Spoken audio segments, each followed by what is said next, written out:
Welcome to 4200 Leopard Road here in Hillard, Ohio, for tonight's OSHA Division I tournament football action between the Colerain Cardinals and the Hillard Darby Panthers. This is Chris and Titus with WeAreColerain.com, along with Brian and Brandon White here in the booth in beautiful Hillard, Ohio, where tonight Colerain will be looking to go 1-0 on this postseason. We're very excited to be bringing you playoff football action. Brian, it is a cold, chilly night, but tonight we've got ourselves quite a football game in front of us.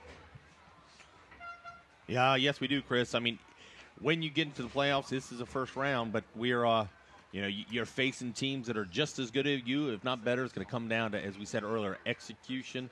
Who want? Yeah. Oh, everybody always likes to say, "Who wants it more?" No, they both want it. They want it. That is unmeasurable at this point. But yeah, it is an option team against an option team. It's whoever takes care of the ball.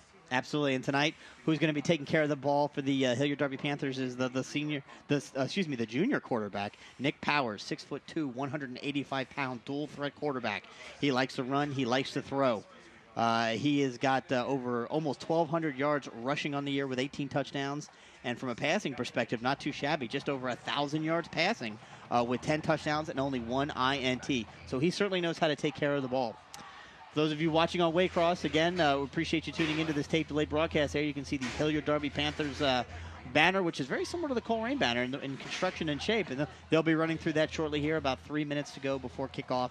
It is a cool night, roughly 45 degrees outside. But you know what? It's November. It's football weather. It's really anything you could possibly ask for. A little about Hillard Darby here real quickly. They are 9-1 overall. They are 7-0 in their conference, which is the OCC, a very large conference here in the Columbus area. They're in the Cardinal division, so they were champions of their division, the Cardinal division, 7-0.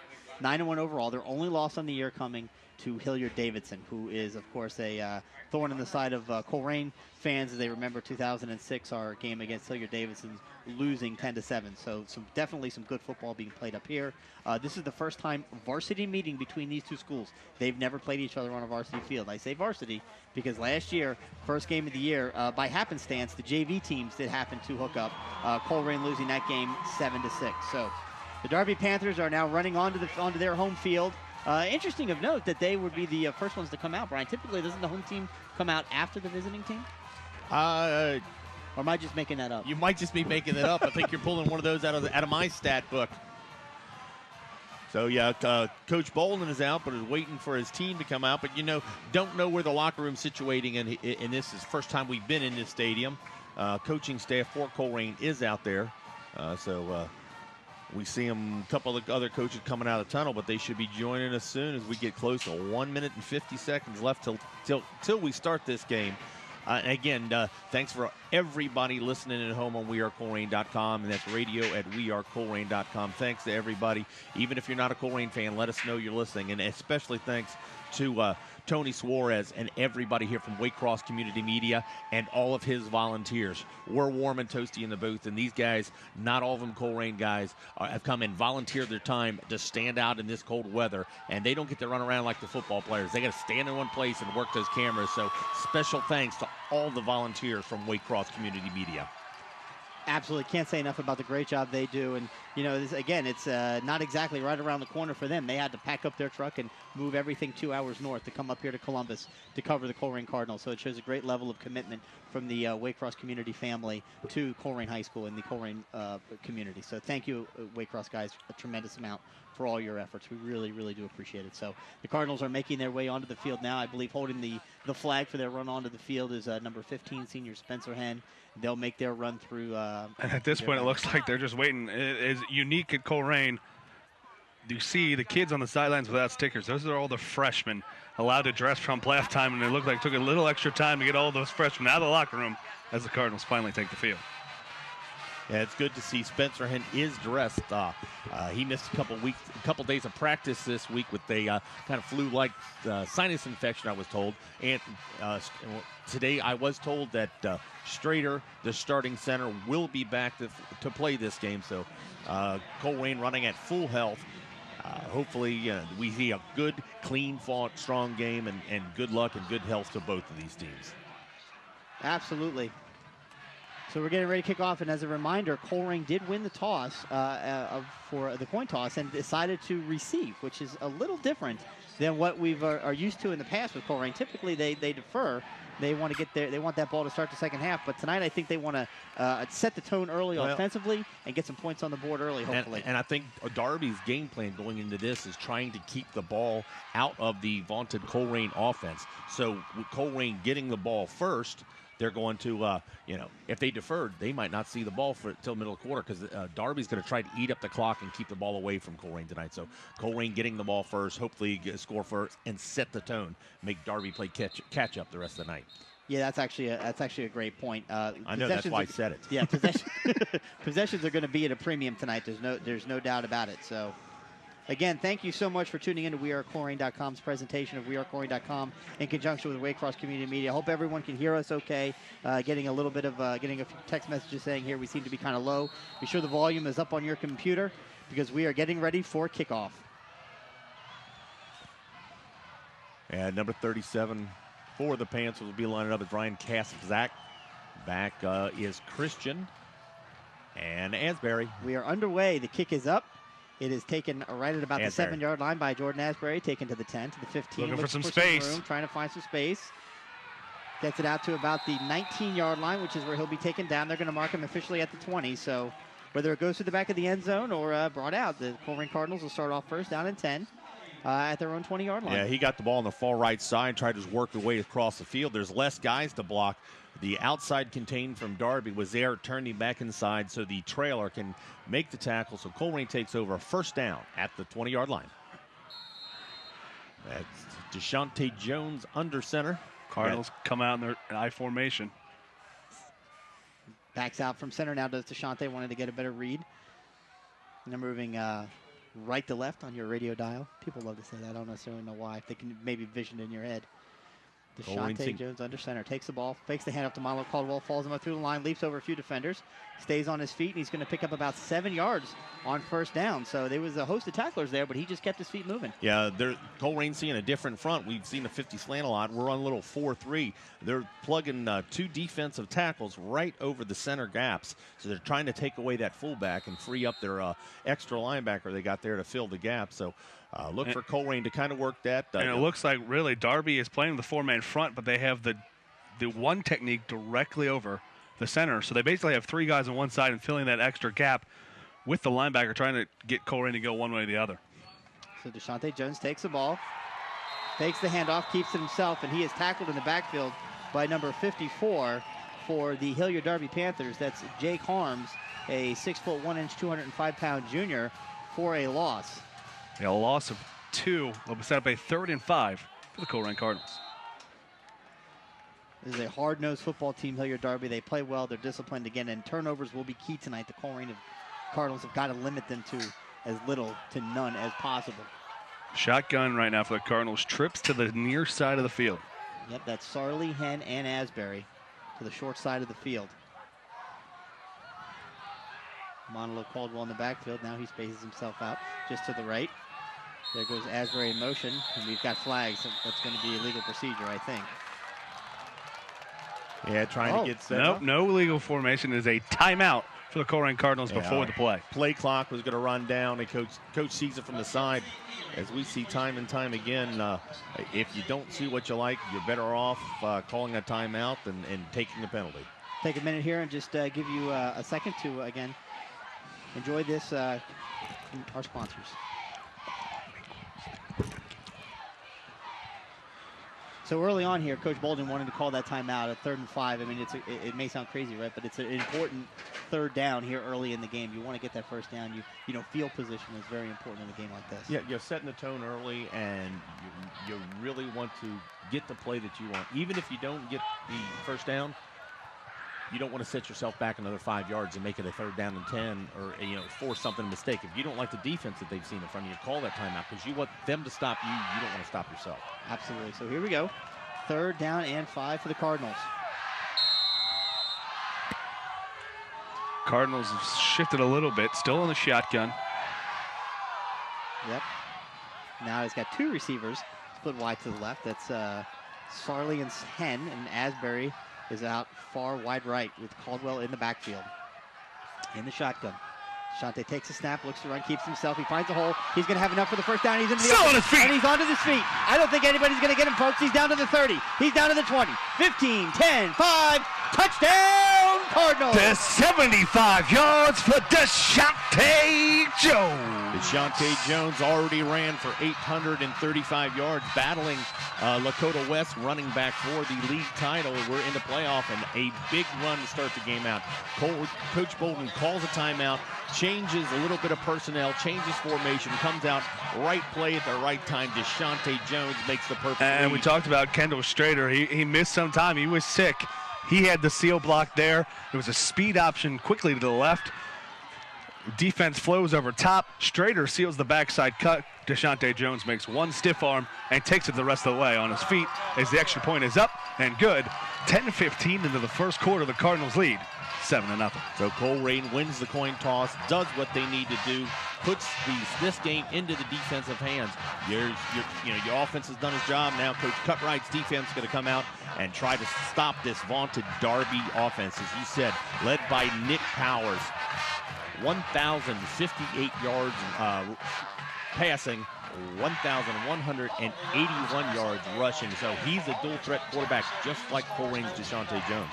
And this will be the first look here after the Cardinal kickoff when we get to see Nick Powers and that Darby defense as the Cardinals up to an early 7-0 lead. Again, to reach us here in the booth, the email address is radio@wearecolerain.com.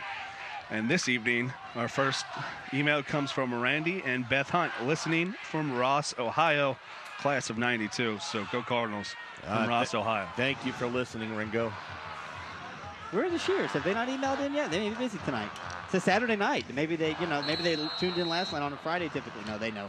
The Shear family is very well attuned into knowing when playoff football is here in Ohio for Division I. So Lorenzo McLaren and Trevor Cox back to the Panthers. Danevsky kicks off. This one's going to be returnable. Take it inside the 5-yard line, up to the 10, up to the 15, up to the 20, up to the 25. That ball popped out.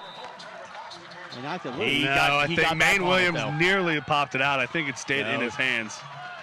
Either way, it's going to be Darby ball, and it's going to be all the way out of the 26-yard line. So Trevor Cox with the return here, and he got held up in the air, and then Maine Williams comes up and tries to strip it while he's in the midair. Good job by Cox. The ball did come out there, as we saw in the replay. A nice shot from our volunteers at Waycroft. Did came up, but as he hit the ground, fell right back into his lap. So let's see here. Very tight wishbone formation. Yep, Powers under center, takes the ball, hands it off right across the middle, and there's the Colerain defense there. Hardly no gain at all, led by the junior, number 7, Daryl Gardner. And let's make it, we'll hear the game all night. That one was tackled also by a Bolden. Yep. In this case, it's both Kyle and Danny, yep, the freshman and the sophomore, starting in the middle linebacker for the Colerain Cardinals on the play there. So no dice really for the Darby on the first play. Minimal gain of about 1. They gave him 1 yard on the play. Again, quarterback number 11, Nick Powers, leading this offense for the Darby Panthers. He is directly under center. Barking out the signals, takes the ball. We got flags early. Yeah, it looked like number 6 from Colerain, E.J. Harrell, kind of bit on the hard count. And that's one of them that's just the frustrating. You're the man, you're the nose tackle. You're the guy closest to the ball. It's right in front of you. I know he's a lot smaller and he's got to use his quickness, but he's got to use his brain right there. So that's a free 5 yards. So where it was 2nd down and 8, it is now 2nd down 4. Yeah. It was 2nd and 9, now it's 2nd and 4 with okay. 5-yard penalty. Yeah, we certainly don't want to be giving away yards tonight, but again, a lot of it will come down to understanding and hearing the cadence. This is a first-time opponent for these varsity Cardinals, so they've got to feel them out just as Darby has to feel us out a little bit. But early on, Darby trails 7-0, their first offensive series of the game. And got Colerain leaning again. They bite on the anticipating account. We can't hear it from up here or what they're hearing down there, but that back-to-back plays. And you got to think something like that. There is something by motion or something by the way Darby sets up that the Cardinals are waiting for the man to get this certain spot in the motion, and I just don't think early here they're timing.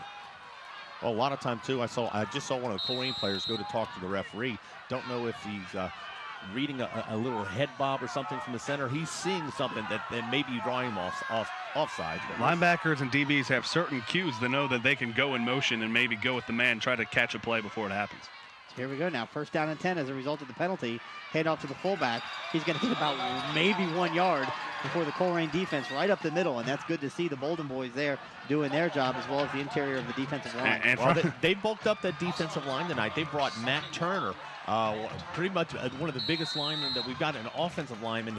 With the health and the offensive line coming back healthy, it's allowed Matt Turner at 280 pounds to move to nose guard. So he's taken up 2 blockers, which freed up Demetrius Colbert on that play.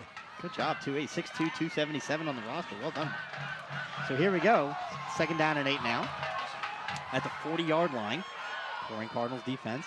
Got 2 receivers split wide to the left for Powers. Play action. Back, looks to pass. He's going to have to get it off. He does not get it off. He gets taken down in pursuit. That's number 11 and number 7 for the Cardinals on the sack. That's Daryl Gardner and Ryan Davis. Yeah, they go play action. He tries to roll away from his arm. Gardner tracks him down from behind.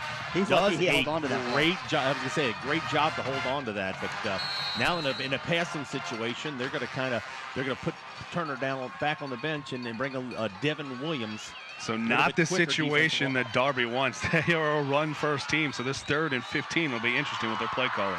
Well, if you're the Colerain Cardinals defense here, you just pin your ears back and go get this young man. Let's see what he can do.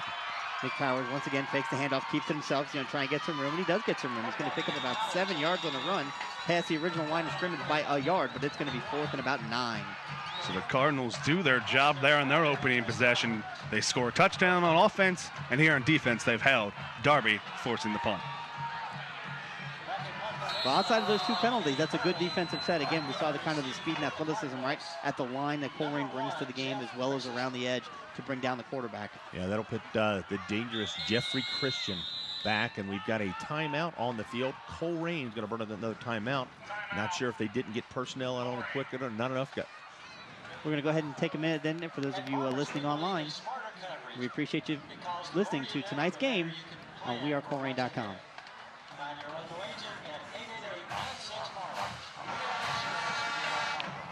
And again, the replay for this will be on wearecolerain.com on our Facebook page by the end of this evening. And then again, let me see if I can pull it up. Tomorrow morning at 1 o'clock. Tomorrow afternoon at 1 o'clock, Channel 4 on Time Warner Cable. And thanks to everybody from www.waycross.tv for helping us showcase our student athletes. If you want to be part of a future broadcast, just go to www.waycross.tv/volunteer. Run a camera, work in a booth, or create your own show. Absolutely. So coming out of the timeout, it is 4th down. Darby is going to be forced to punt. Ball on their own 40-yard line. Standing at his own 25-yard line is Jeff Christian, a dangerous return man. Kenny Hurley back to kick. Long time on that, but he does get it off. Jeff Christian settles underneath it and catches it at the 20. Makes one man miss. He's up to the 25. He's up to the 30. He's got the edge. Still in bounds. He's still in bounds. Just a punter? Oh, no. They say he stepped out. A big block. I believe it was Kevin Hyde, 18, freed him up on the outside. Christian gave him a little stutter step, got to the outside. If we see if we catch this big block right. There's we steps out of bounds. We don't see the big block, but yeah. Yeah, he did step out of bounds. He tried to tiptoe that sideline and couldn't quite get it. But either way, a 20-yard return all the way up to the great fielder position. Colerain now sitting at their own 40-yard line, up 7-0 on Hillard Darby here early in the first quarter. We're about midway through the first quarter at this point. Again, these teams run the ball, so the clock is going to move quickly tonight. Colerain goes back to the wing formation. They've expanded the gaps between the offensive line. Sarley, Asbury, your wings. Yep. There goes Asbury in motion. The handoff is to Caldwell. He takes it. Yep, keeps moving. Keeps his feet going. He's going to pick up about 3 yards on the play. So good first down run from Monolo Caldwell, 3 yards. And a good push up front. Offensive line work. Nathan Niehaus, Jesse Lockwood, Howard Watkins, Desmond Noel, and Brandon Beebe, along with one of your captains, Kendall Strader, back at center. Good to see Kendall back. He wasn't in the game last week against Oak Hills, and his presence was missed, no doubt about it. So second down and 7 for the Colerain Cardinals here, up 7-0 early on the Hillard Darby Panthers in week 1 of playoff action. In motion goes Asbury. He takes his speed pitch. And this play is done before it even started. It looked like the wide receivers trying to get on the block. It was a speed pitch out to the left. They left a little early, so it'll be a false start on the Cardinals. It'll be a 2nd and 12 for the Cardinals. Third penalty early for the Cardinals. Not helping them when you move the ball backwards or giving extra yards to the other team. Got to find a way to cut these penalties out. I know it was a long bus ride, and I know we're just kind of getting our feet under us. Well, so give them just a bit of a break. And again, now Darby doing a lot of movement up front. Now they have double ones, and now they split out double threes. So trying to confuse Deshaunte Jones in the pre-snap read. He takes the ball, fakes the handoff, keeps it himself, looks to run, tries to stick his feet, and unfortunately his foot slipped out from underneath him. And again, we talked about that in pregame. He's going to lose about 2 yards on the run. You don't quite have the stick in the natural grass that you do on the turf fields that we're used to. I don't know if it mattered if he had that stick or not. The defense did a good job staying home. I think he's just got to get that one out to Sarley. Sarley's got the 12th man. He's got the defender of the sidelines to work with, but I think he gets at least positive yards, maybe 5-6 on that play if he pitches it. So where Darby was in a bad situation before at 3rd and 15, Colerain finds themselves in the same poor situation at 3rd and 13 now. Again, back at their own 37-yard line, looking to find a way to get a first down for 13 yards to get it. In the shotgun with trips to his left. Asbury in motion, snap is back. Deshaunte Jones keeps it. He's going to run. He's going to find some room. He's going to stay on his feet. Pick up the first down. And he's going to pick up. He needed 13. He got 14. Great run by Deshaunte Jones. He was sticked on the tackle. And that's the play they tried to run before Coach Bolden called the timeout on the last 3rd and long. This time, it's shotgun. Send the man in motion, and it's triple option out of the shotgun. Motion man is the dive, to almost a sweep dive out to the outside. Deshaunte Jones keeps it, tucks it inside, picks up the first down. That's 2 important 3rd down conversions here early in the game, and that is important for these Cardinals to keep that offense off the field. Both of those 3rd down conversions have come from the shotgun. Yep, so here we go. Now back under center. Spins and hands off to Caldwell. He's going to be tackled at the line, but he falls forward for a yard. Tried to go off right tackle there. It'll be 2nd down and 9.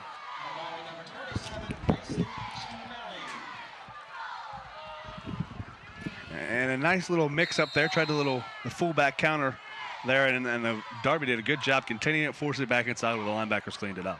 Yeah, I really like the way the offense is running right now. They're just keeping it simple, nothing too crazy. We have no attempted pass attempts by Deshaunte. I'd like to see him get a little bit deeper, maybe in Hillard territory, see if he decides to put one up on 1st down. 2nd down, drops back. It's a counter, hands it off, looks for some room. He's got some room, does Jordan Asbury. Still he loose. Takes it, he stays on his feet, he's not going down. That's a senior running the football right there. Picks up, needed 9 for the first down, picked up 10. It'll be 1st down for the Cardinals. Great run for Jordan Asbury. They ran that counter there, and Asbury keeps his feet moving. But Darby, a couple of guys, instead of going for the tackle, looked like to be going for the strip on the ball, and he just runs right through them, carries him for the first down inside the 40. Ball spotted at the 38-yard line. And one of those phrases we usually hear talking about Deshaunte Jones, Asbury got skinny there. Yeah. Good job by Darby at the initial, but he found a little seam, got his shoulders in between, and picked up the 1st down yardage. He was patient. Yeah, showed good patience to let that develop in front of him. Well, again, that's the leadership and the kind of experience you see out of a senior. We don't have a lot of them, but the ones we've got are good. Pass. Deshaunte drops back to passes. I thought he might. He's got the wheel. He's got the wheel wide open, and it is caught at the 15-yard line. Makes a man miss, makes 2-man miss, gets down inside the 10-yard line all the way down to the 5. It'll be 1st and goal for the Cardinals. That's the toughest throw to make is a guy that wide open. They go play action. Both safeties bite on the post route. Jordan Asbury leaks out of the backfield, has to wait on the ball, but he makes the catch, gets to the end zone, makes 1-man miss, and that's Braden Hook. The junior linebacker is the only one that prevents the touchdown. And we can see, too, that's Deshaunte Jones seeing a wide open receiver and just getting it to him. Yeah. That wind, you can tell by the flag, is a little gusty. The ball's going to be affected, so he just gets the ball there and lets Asbury try to get the extra yardage. He gets it down to the 5. So now it's 1st down and goal for the Cardinals at the 5-yard line. Underneath center, Deshaunte Jones now does a speed pitch, gets it back to Asbury. He's looking for a room. He gets one block. He's into the end zone. Touchdown, Cardinals! I'll tell you Jordan what. Asbury making it all happen on that drive. Not sure if the camera picked it up, but Kevin Hyde, the wide receiver, sophomore, pancaked in the end zone. It's a speed option, right? Asbury comes back the other way, takes it a pitch, coming the other way, and it's just one-on-one. Asbury finds a seam as Kevin Hyde just buries his man in the back of the end zone. So the Colerain Cardinals, extra point pending by number 13, the junior, Christian Danevsky. Snap back, hold down, kick is up, and it's good. So at the 3:03 mark of the first quarter, 2 possessions, 2 touchdowns, your Colerain Cardinals lead 14-0 over the Hillard Darby Panthers here in the opening round of the OHSAA Division I playoffs. Yeah, we questioned it at the coin toss. Colerain traditionally going on defense. Colerain wanted to set the tone. Coach Boldy chooses to get the ball. And again, why should we ever doubt the coach? No, absolutely. I certainly don't want to doubt him. He's forgotten more about the game of football than I'll ever know. No question about it. So really, offensively, things couldn't have gone better for Colerain so far in this game, up 14-0. Again, this is a good team that we're playing. Don't just say offensively, defensively too. They've done their job and made the stop. So it's a complete game so far. But absolutely. We're only still in the first quarter. It's only a complete game after 4 quarters. Yeah, no question about it. We're going through the basic fundamental rules of football. Thank you, yeah, it's played in 3. It's 1 and 4. Now, who wins the game? The one who scores the most points at the end? I'm not really sure.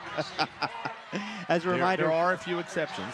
As a reminder, for those of you watching on Waycross and Delay, you'll know all the scores already. But for those of us listening live on We Are Colerain, we will get scores from around the region.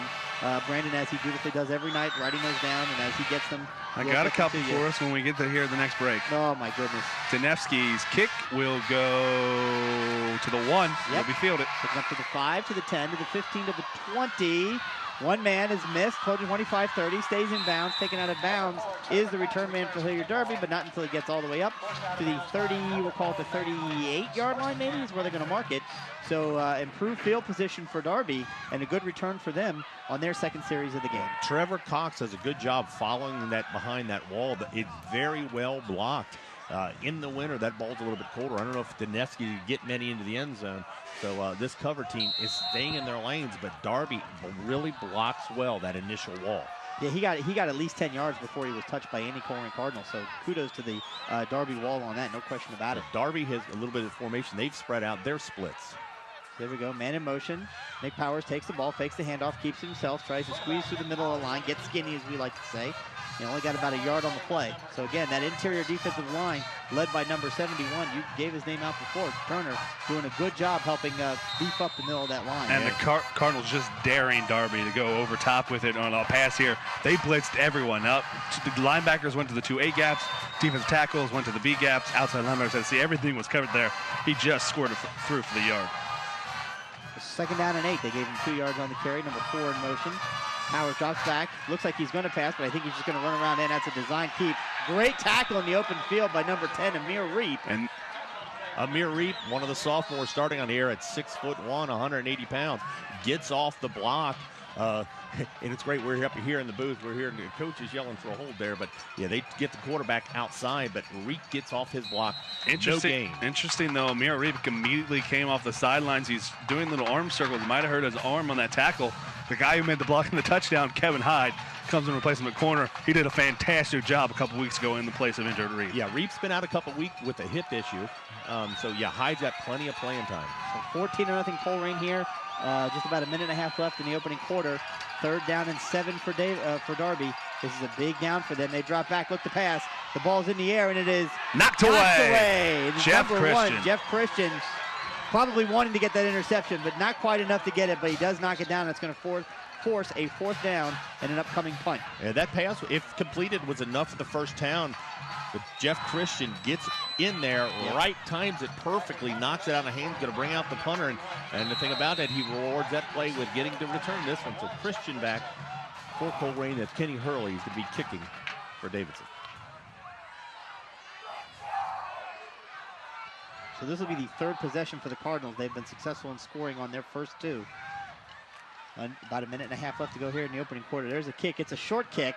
It is not going to be returnable. They're going to let it just bounce right out of bounds, which is the smart thing to do. Let's see where the officials mark it.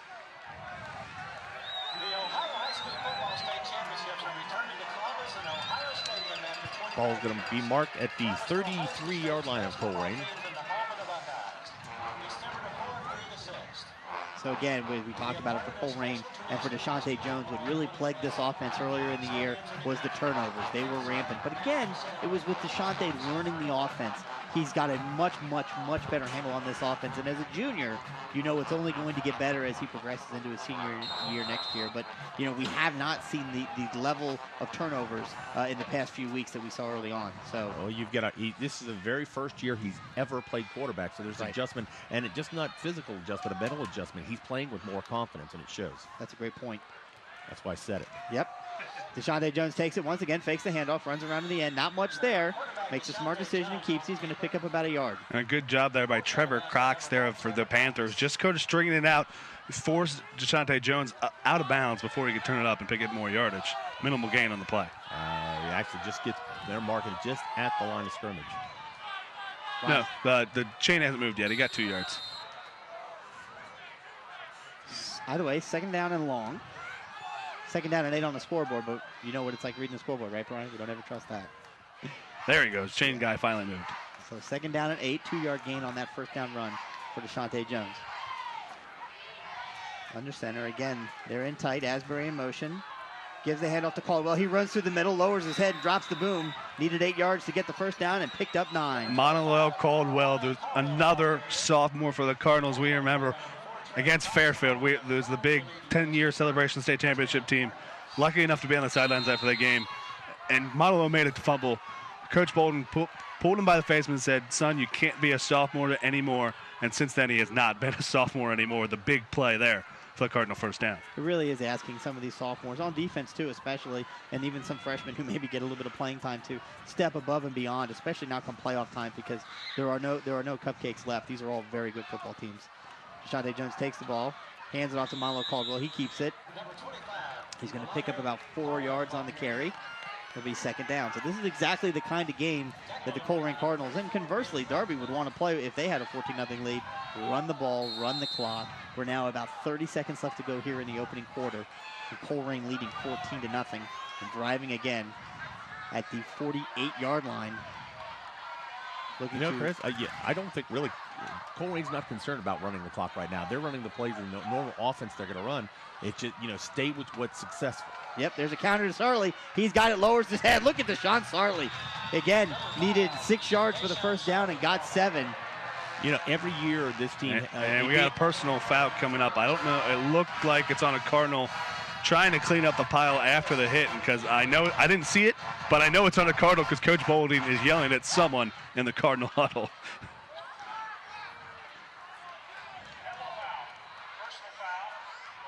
Nope. No, it's on Darby. Yeah, Coach, I assumed it was on Colerain because Bolden was so upset. Coach is probably letting him, hey, stuff happens in the pile. You can't respond back.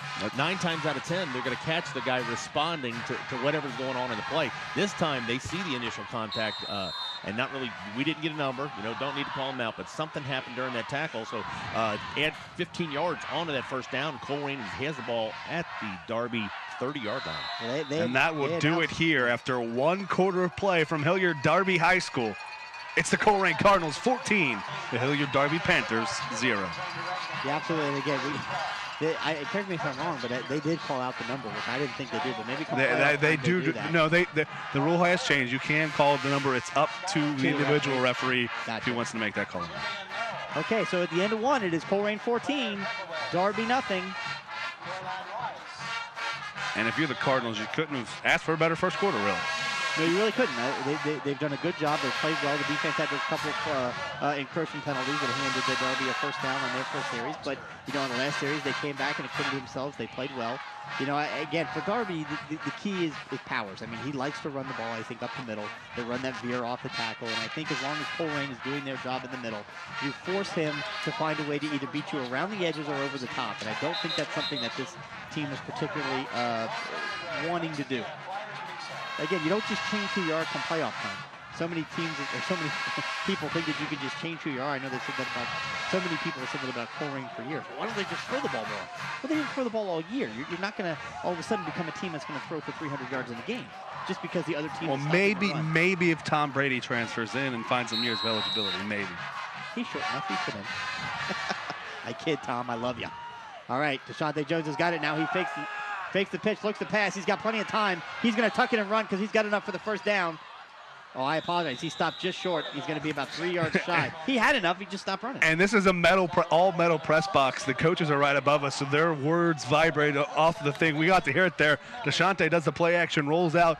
Both of his receivers are covered, and all you can hear is run it from the coaching staff right above us. He's done the good thing. Development of Deshaunte Jones as the quarterback. He waited until the last second, got with his blockers, and picked up 7 yards, making it 2nd and 3. So now in the shotgun. Spencer Henn, Deshaun Charlie. Charlie split wide to the left. Jordan Asbury split wide right. Monolo Caldwell in the backfield. It is 2nd down and 3.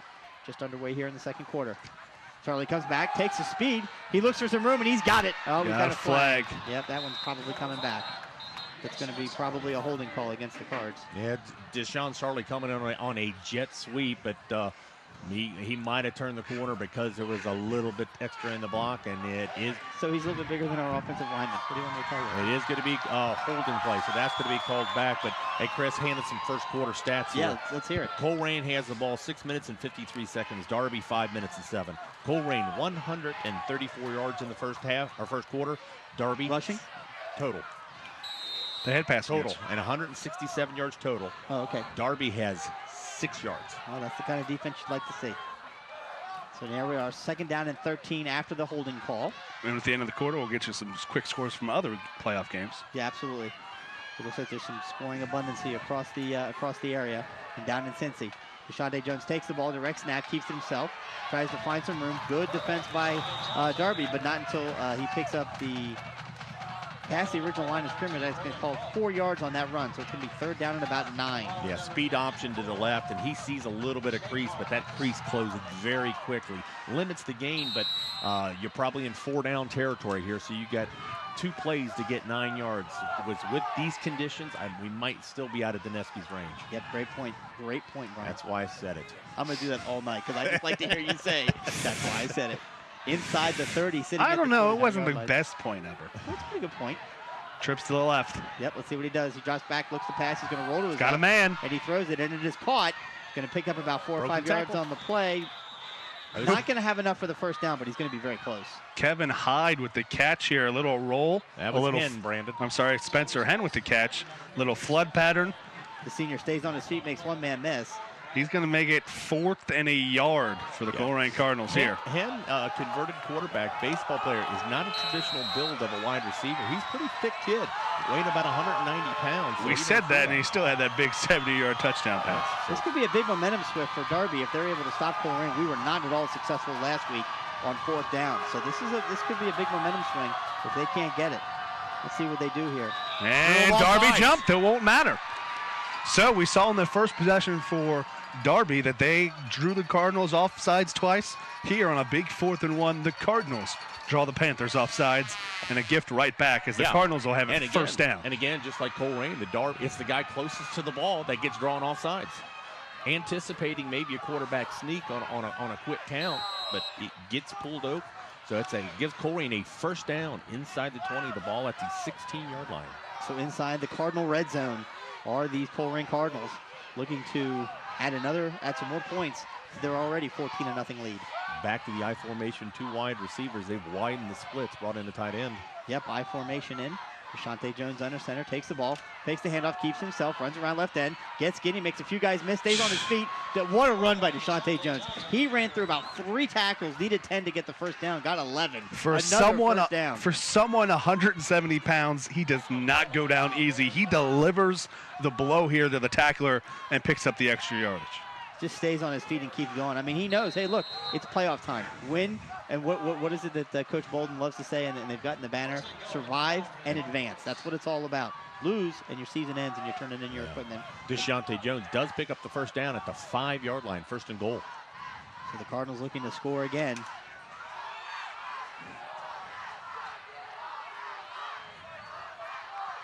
Directly under center is Deshaun Jones. Takes the ball, hands off to Caldwell. He leans forward. He's going to get down to the 2-yard line. So 3-yard pickup on first down. Love that play. Just give it to the sophomore fullback and let him eat. That's the first time, by the way, this year I've used that phrase, just so you know. Yeah, Ben Radcliffe from the Panthers stops the touchdown, makes a good read. 2nd down and goal, ball just outside the 2, almost 3. Based on the style of offense that we've seen from from Darby early in the game, if they go down 3 scores, I imagine it's going to be a very difficult haul for them to come back. There's the handoff. Great play by the defense. I think they stopped Colerain just short. That was a great pressure by the defensive front for Darby up front. Well, Hook comes from his linebacker's position, frees the block, and makes initial contact. But Caldwell does keep his legs moving and does pick up just 1 yard. And it's the right read by Deshaun Jones to give it. Your tight end there number 22. Niehaus. Nathan, he just missed his veer block on that linebacker, and he's the one who made the play. So there you go. Now 3rd down and goal at the 2-yard line. And we have a timeout by Who called it? Darby. Hillard Darby.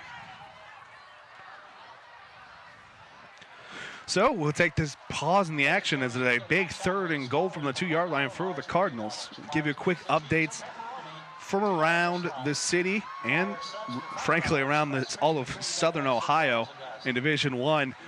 Other games going on right now. St. X is up on Grove City Central Crossing. Central Crossing making their first ever playoff appearance and also in their first ever winning season.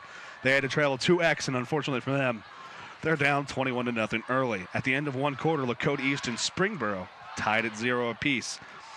Hilliard Davidson, the other school, about a mile down the road, they're playing at Dublin Kaufman. They lead Kaufman 7-0. No score from the Pick Central Gahanna Lincoln game. Elsewhere, Lakota West fumbled, set up a Centerville field goal, but big play next. Lakota West went up 7-3.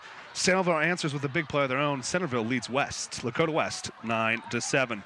Elsewhere, Wayne got up 7-0 on Elder. Elder responds with an 80-yard touchdown by Ramsey, tied at 7. Miamisburg Moeller. Miamisburg took a 7-0 lead, but Moeller has tied it up at 7.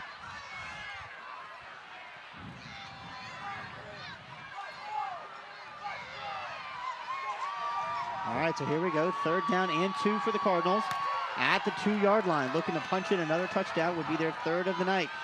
Deshaunte Jones takes it, hands it off to Caldwell. He's going to move. Let's see. I don't see an official. They're going to mark him at the 1. Right Boy, inside he's at he can't the be goal any line. closer. Goodness gracious. And if that's the hand signal, I remember they're going to go straight to the line and quarterback sneak it. Absolutely, no reason not to. You're an inch away from scoring.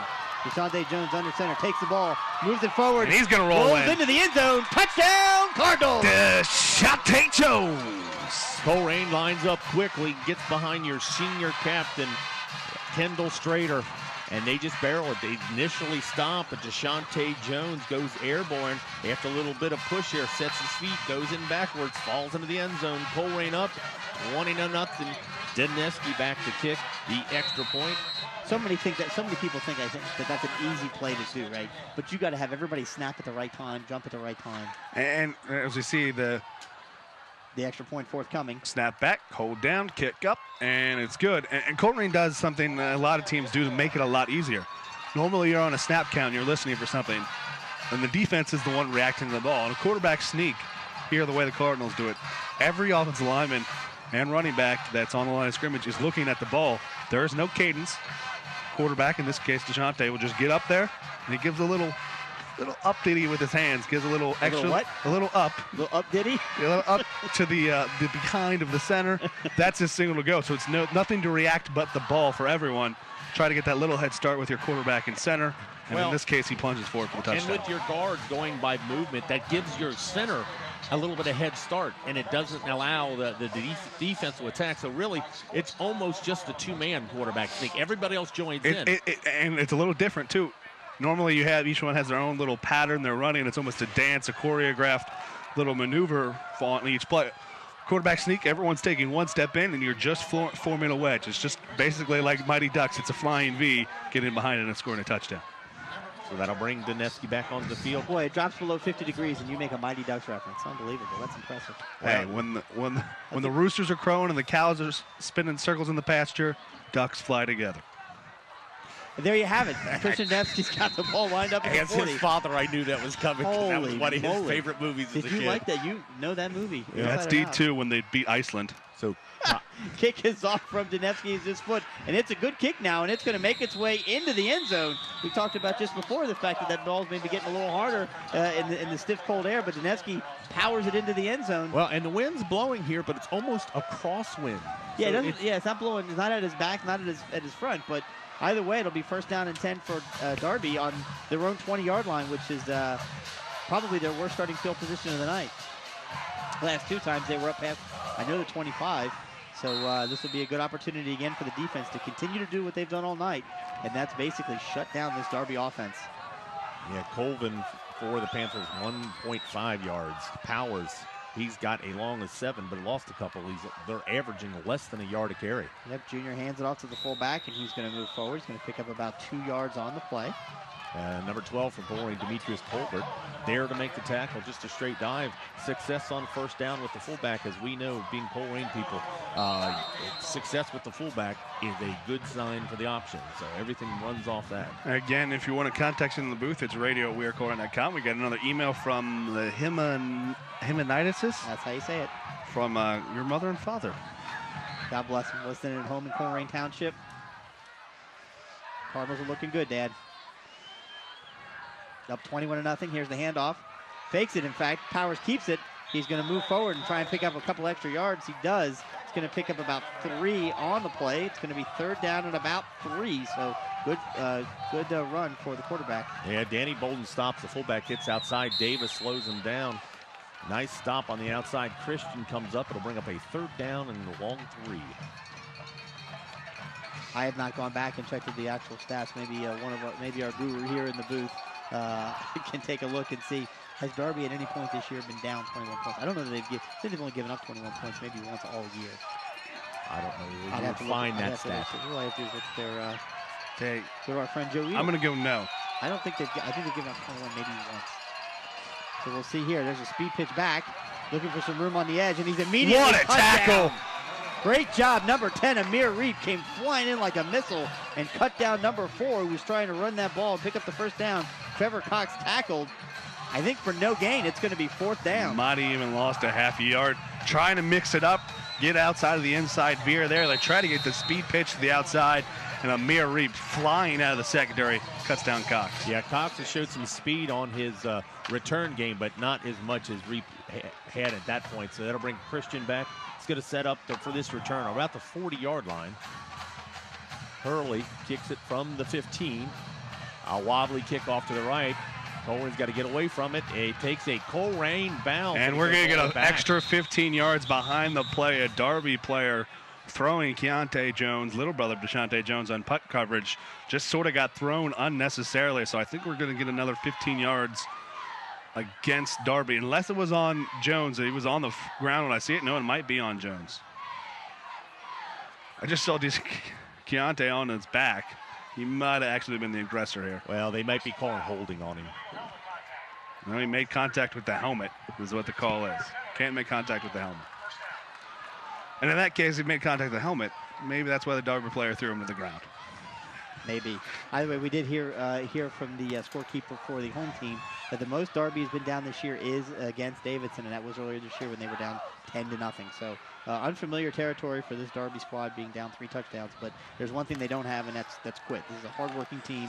You don't get to be 9-1 for no reason at all. This is going to be a fight the rest of the way, and 15 yards against the Cardinals on that play. And it's a spot 15 yards. Right. Makes it even longer than a 15-yard. Absolutely. That's probably almost a 30-yard difference. I would say 10, 20, 30. Yeah, it might be 30. It might be 30 plus, because I thought it was finally down around the 40-yard line of Darby, and now it's all the way back to the Colerain 28. It looks like where they'll take over. 1st down and 10, up 21-0 on Darby, with 5 minutes and 42 seconds left to go here in the first half. Offense getting lined up. Deshaunte under center, takes the ball, hands off to Caldwell, and he's met in the backfield and taken down by number 2. Great tackle for Darby. Good defense. Loss of 1 on the play. Yeah, good anticipation on that play. A blitz right to rear. He needed to be Braden Hook, the junior from Darby. Reads that play, kind of that fullback counter we've seen a couple times. He had a lot of success, but not this time.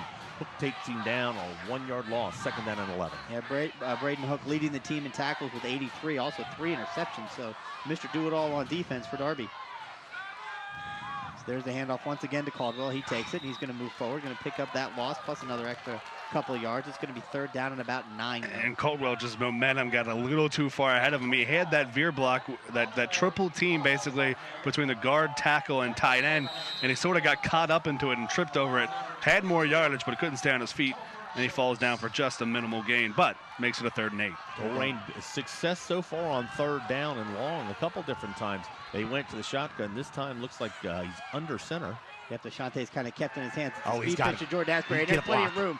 Asbury, nice that was a good tackle on the edge. Asbury had the room, but there was good tackle in the out there in the flat, and he's going to fall just short, maybe a yard of the first down. Yeah, the GMC qualifying state track guy had some room outside. Trevor Cox comes flying up. The only man that could have stopped that. Colerain does get stopped on their own 37, and here comes the punt team. And Trevor Cox has really been everywhere for Darby tonight. We call him his name with plenty. They've got 4 or 5 guys going both ways, so we'll see how, in a physical game like this, how that kind of affects them as the game progresses. Now, normally we'd say that's an advantage of Cardinals, but the Cardinals also have some guys going, not as much as they did at the beginning of the year, guys going both ways. Snap is back on the punt. No flag. It's a low punt. It bounces. It is picked up by Darby and immediately tackled. I believe that was Trevor Cox on the catch and tackled inside the 25-yard line down to the 24, which is where Darby will take over first down and 10 here with 3:44 left to go in the opening half. So first unsuccessful drive, is, if you can call it that, for the Cardinals, where they were unable to put some points on the board. All set up by that big tackle on first down. Couple of score updates. Everything remains at the same score as before, but St. X has now extended their lead 30-0 over Central Crossing. Central Crossing in, I think, a little bit over their heads there, trying to battle St. X, who is an early favorite to possibly bring home another state championship to North Bend.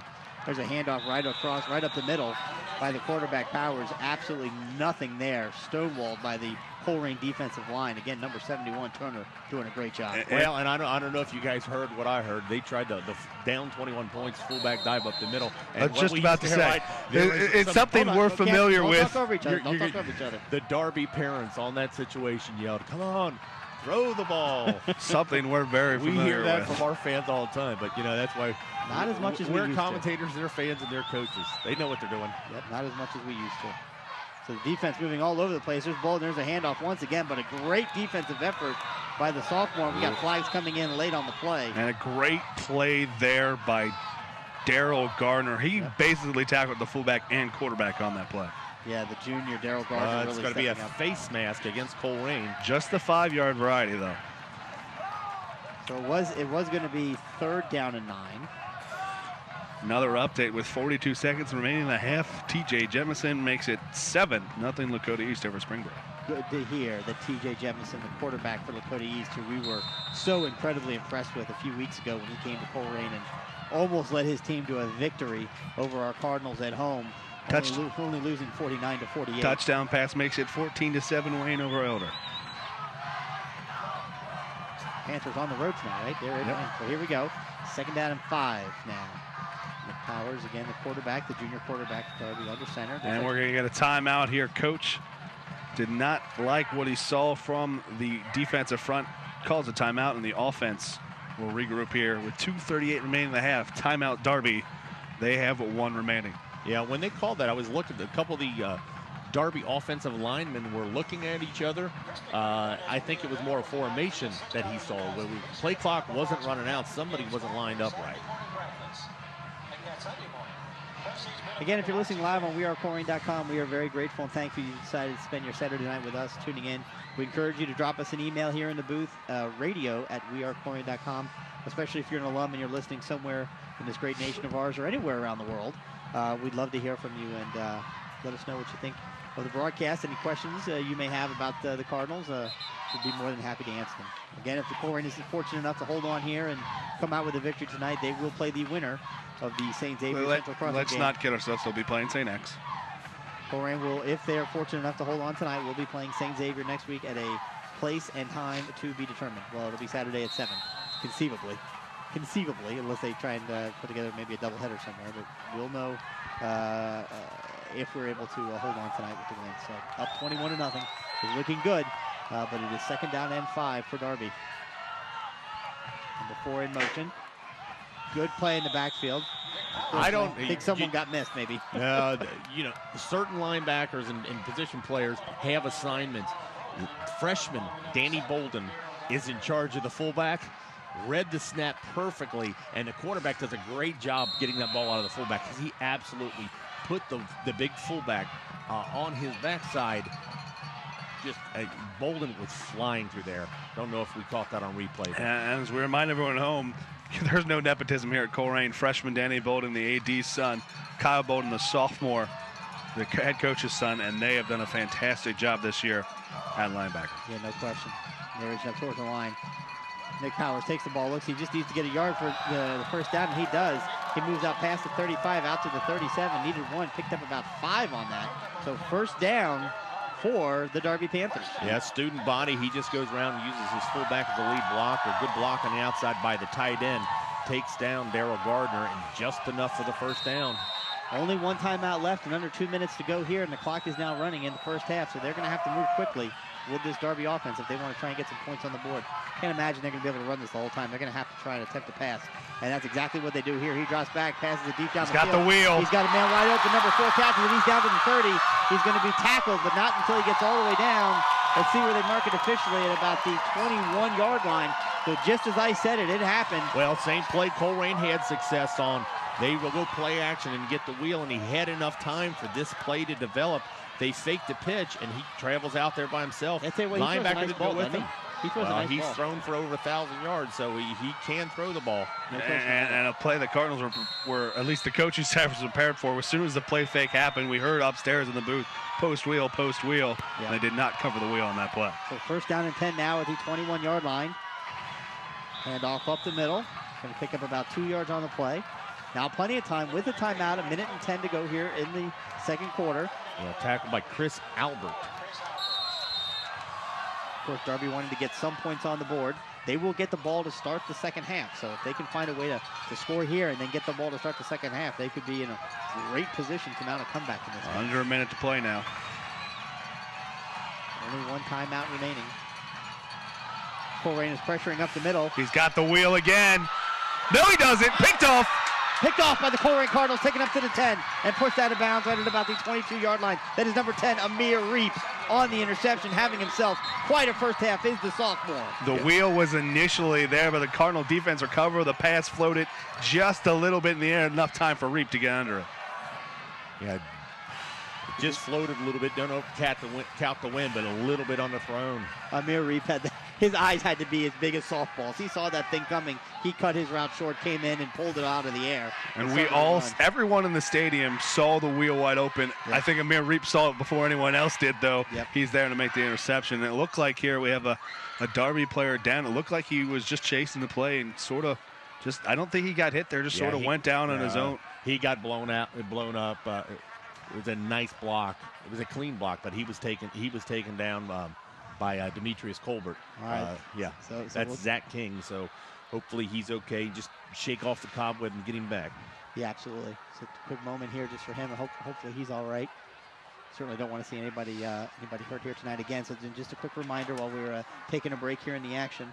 We will step away during halftime for those of you listening on wearecolerain.com, and we'll return with about 5 minutes left on the scoreboard clock. So as you're watching or listening to the broadcast here, you can see the scoreboard, and when there's about 5 minutes left, we'll come back. We'll have stats as well as score updates from around the city in Cincinnati, and as well as any games that are going on up here in Columbus as they affect Division I, Region 2.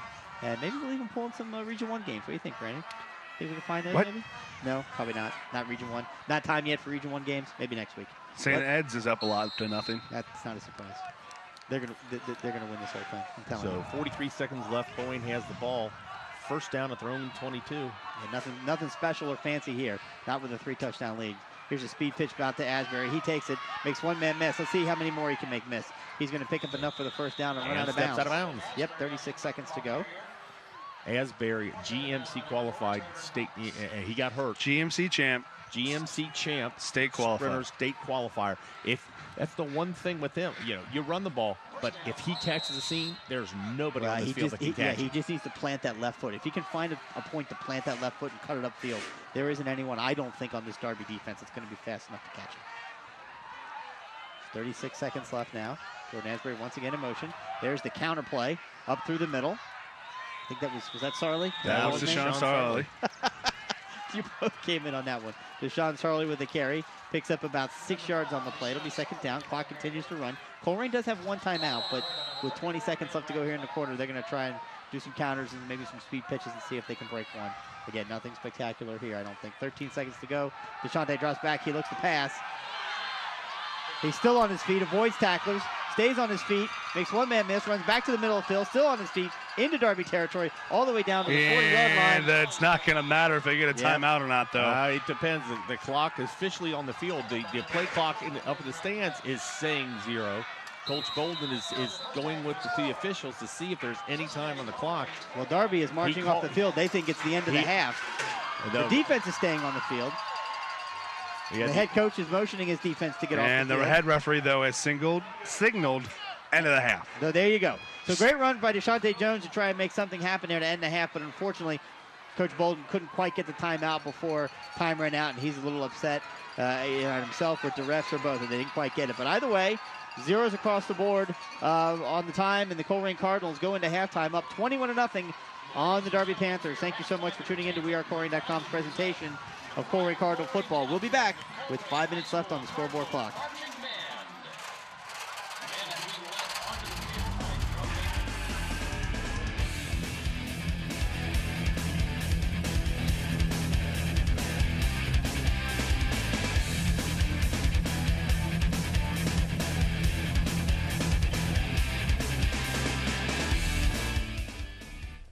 Do you like what you see? Do you want to see more programs like this? Well, check out waycross.tv for this program and others like these.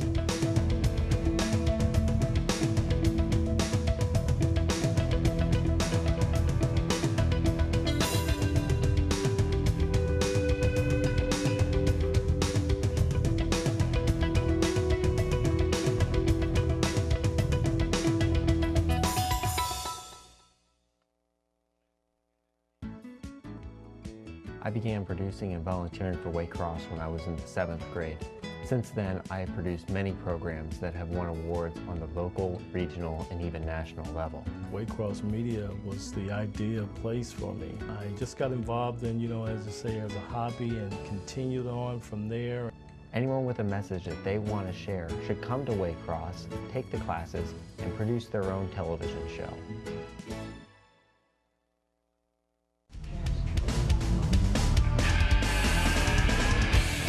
Welcome back to Darby High School, home of the Hillard Darby Panthers, where tonight they're battling the Colerain Cardinals in Week 1 of the Ohio High School Athletic Association Division I Region 2 playoffs. The Colerain Cardinals have come out and methodically run their offense and do what they do and hold a 21-0 lead. But the real story of the first half, Brian, has got to be the play of the Colerain defense, holding Darby to only 65 yards of offense in the first half. Has there been a game this year where they've played better? No, they haven't. I mean, they've given that much up in a quarter alone, more or less a half. I mean, they've given that much up on single plays. But Nick Powers, rushing for over 1,000 yards, passing for over 1,000 yards, a total of 28 touchdowns, and just a non-factor. Has thrown one pass for 41 yards. The other ones were complete. One was intercepted, and he's only got a total of 14-yard rushing. I mean, he's got less than 2 yards a carry. So Colerain defense doing their job. Absolutely. This is Chris Himonitis with Brandon and Brian White here with WeAreColerain.com. Thank you so much for tuning in, of course, to the live broadcast audio-wise, as well as for those of you who are watching it on tape delay at Waycross. And for those of you who are listening live, Brian, why don't you give back our playback times for when they'll be able to watch this game in the upcoming days on Waycross? Yeah, this game is being recorded on Waycross Community Media and will be available this evening. Usually you have that up by midnight. You can see it there. But on Time Warner Digital Cable Channel 979 and Cincinnati Bell Fi Optics Channel 850, Monday at 7 p.m., Wednesday at 8 p.m., and Friday at 11 a.m. It's also available on Time Warner Cable Waycross Channel 4 and Cincinnati Bell Fi Optics Channel 854 Sunday 1 p.m. and Thursday at 1 p.m. But remember, you can go to Waycross Video on Demand, and that will be available later on this evening. And thanks again. We couldn't do it without you guys, all the volunteers out in this cold weather. Waycross Community Media is full of volunteers, and they can use your help. If you'd like to be part of a future broadcast or even create a broadcast yourself, www.waycross.tv/volunteer. They can be contacted at 513-825-2429. Thanks again for all the volunteers that made the trek up here to Hillard, Ohio. All you Cincinnati guys making the trek, standing out in this weather, making us sound and look better than we really do. And as a reminder, if you want to get those of you listening to us live on WeAreColerain.com, you can reach us on our Twitter at WeAreColerain.com and on the email address at radio@wearecolerain.com. We got 2 emails there at halftime. One from your lovely wife, Chris, telling us one of us is breathing a little heavy. I don't know which one that is. Well, I'm assuming it's me because I'd hope she'd recognize that. Or probably me. Got another one from a Jason Hunt. Shout out to Chris H and Al G. Great job this year, guys. Class of 93. So thanks, Jason, listening. There. Yeah, absolutely. Thanks, Jason. Glad to hear from you. Quick updates. Other scores while we have the chance. Miamisburg Moeller tied at 7. Wayne up 21-7 on Elder. X over Central Crossing 37-0. Lakota East over Springboro 7-0. Lakota West over Centerville 14-9. Hilliard Davidson over Dublin Kaufman 7-0. And Justin Pickerton Central Kahana Lincoln tied at 0. Are they tied at 0 simply because you can't find them on the Twitterverse? No, officially we found them. Okay, great. So Colerain had won the toss and elected to receive, drove down and scored. This half, they will be kicking off to Hillard Darby. Back again, Trevor Cox has done a good job returning, and along back there with him is the Lorenzo McLaren. As a reminder to those of you listening on wearecolerain.com, due to Ohio High School Athletic Association rules, we cannot show you live video of tonight's broadcast. It's very sensitive during the year, and it's especially sensitive come playoff time. But you do have the scoreboard where you'll be able to see the time, score, down and distance, as well as timeouts remaining. So we're underway here in the second half. Dineski kicks it off. It's caught at the 1-yard line, taken up to the 5, the 10, the 15, the 20. There's a seam, spins, makes one man miss, stays on his feet, all the way out past the 30-yard line. So good starting field position for Darby as they'll have it first down and 10 at their own 32-yard line. And again, he's been making plays for Darby all night. Really, the man we've been calling all night for the Panthers, Trevor Cox, with a big return. Yeah, Asbury's on the tackle, but they do a great job. This time they only had one back there, and they, as I said, at that initial block on the line, there's a man-on-man every time, and when you get past that line, it gets past the 33-yard line. Darby has got the ball pretty much in one of their best starting field positions. So let's see what they do here, down 21-0. Again, you can't change who you are, but they're going to have to try to do something different offensively. They give it, fake the handoff does, and Nick Powers has got it. He's got a hole. He's going to pick up 12 yards on a run right over the left tackle. So great start for Darby on their first offensive series of the second half. Or do exactly what you always do and execute it a little better, and that's exactly what Powers does there. Little inside veer, fakes the fullback, tucks it inside, follows his blockers, and picks up the first down. So big run for Darby here on first down. They pick up another first down, and it's going to be first down and 10 now at their own 46-yard line. Man in motion is number 4, Trevor Cox, once again in the backfield. Fakes the handoff, and he does again, but this time number 12, Demetrius Colbert, wraps up the quarterback and takes him down for no gain. Tried to go back to the exact same play, exact same formation. Colerain on it right there. Demetrius Colbert stands up the quarterback, limits the gain to about a half a yard. And a great play there by Meatrack. It was the right read by Powers. Meatrack just threw off his blocker and made the tackle. We're going to assume, if you're listening, that you know Meatrack is number 12, Demetrius Colbert. It's affectionate. His father gave him that nickname. Mm-hmm. And it looks like the Cardinals are lined up off sides. Yeah. It'll be Looks like the defensive tackle from Colerain, Turner, is just lined up off sides. Well, he hasn't gotten a lot of play time at that position, in my recollection, so give him a little bit of a break there. But again, you had second down and 10, and now it's going to be second down and 5. You made it again. That's the 4th encroachment / false start penalty that the Lions have suffered tonight. Yeah, he had been lining up directly over the ball. This time they hit him a little bit off center, over the guard, so away from the ball. He just kind of didn't look over, see where he was at. So again, the quarterback, Nick Powers, in the backfield, takes the ball, hands it off. Good push by the offensive line for Darby is going to net them another first down, 5 yards on the game, into Colerain territory. It'll be first down and 10 for Darby. And a nice way to keep his feet. Kyle Colvin, the fullback on the carry there, just piled forward and did not refuse to go down. Finally, his momentum takes him down, but not before he picks up a Panther first down. Quick updates. Apparently, Wayne and Elder were not at halftime as Wayne added another touchdown. They lead 28-7 over Elder. And a quick update from the Lakota Springboro game. Springboro stud player D.L. Knock is out with a broken foot. Oh, that's a shame. That's a shame. Multiple Division I offers for Mr. Knox. So once again, fakes the handoff, does Nick Powers, and he keeps it. And once again, he's driven down to the ground by Meatrack, number 12, Demetrius Colbert, but not until he picks up 2 yards. So it'll be second down and about 7. Actually, I think they're probably closer to 3 on that. Yeah, Panthers are doing what they do best. They're just methodically working down the field, accepting the 4-yard gains, hoping to break the big ones. Powers, quarterback gets up off that pile a little bit, holding his hand. Knew he had an issue with his arm He's got earlier. a cast on one arm. And he's I don't know if definitely wincing in pain, is Nick Powers, but he's toughing it out right now. I don't know if it's the other hand or if he got hit in that cast hand, but Colbert put a lick on him on that play. Yep, it's number 24 in the backfield, offset at the tight end position. Powers takes it, rolls, looks to find some room, and he's not going to find any. He is met, once again, right at the original line of scrimmage. No gain. It's going to be third down. And the freshman with the play for the Cardinals, little Danny Bolden, with a big play there in the backfield. He was Brandon, not fooled. I do not believe you can still call him a freshman. He's a freshman, but you can no longer call him little Danny He Bolden. might be the biggest 14-year-old I've ever seen. He was up lifting with the high school in the 6th, 7th grade. He's almost as big his brother was when he graduated. And his brother is starting in Michigan. Michigan. That'll bring up a 3rd down and 8. Ball just outside the 41. So in the backfield, again, number 11, Nick Powers, the quarterback. Number 24 goes in motion. He drops back to pass, and he's going to be pressured badly, and he throws it up in the air, and it's caught amazingly on a screen pass. I thought Colerain had a chance to intercept, but either way, they tackled the receiver immediately, and he's going to lose 3 yards on the completion. Yeah, they set up a screen here. You want to release your lineman back there, but a lot of pressure from Colerain. There goes Danny Bolden, forces him to throw it, and you almost want to throw it away. Gets back to the original line of scrimmage, and Colerain's really got to beware right now. Darby has brought out their punt team, but inside Colerain territory, down 21, this is a good place for a fake.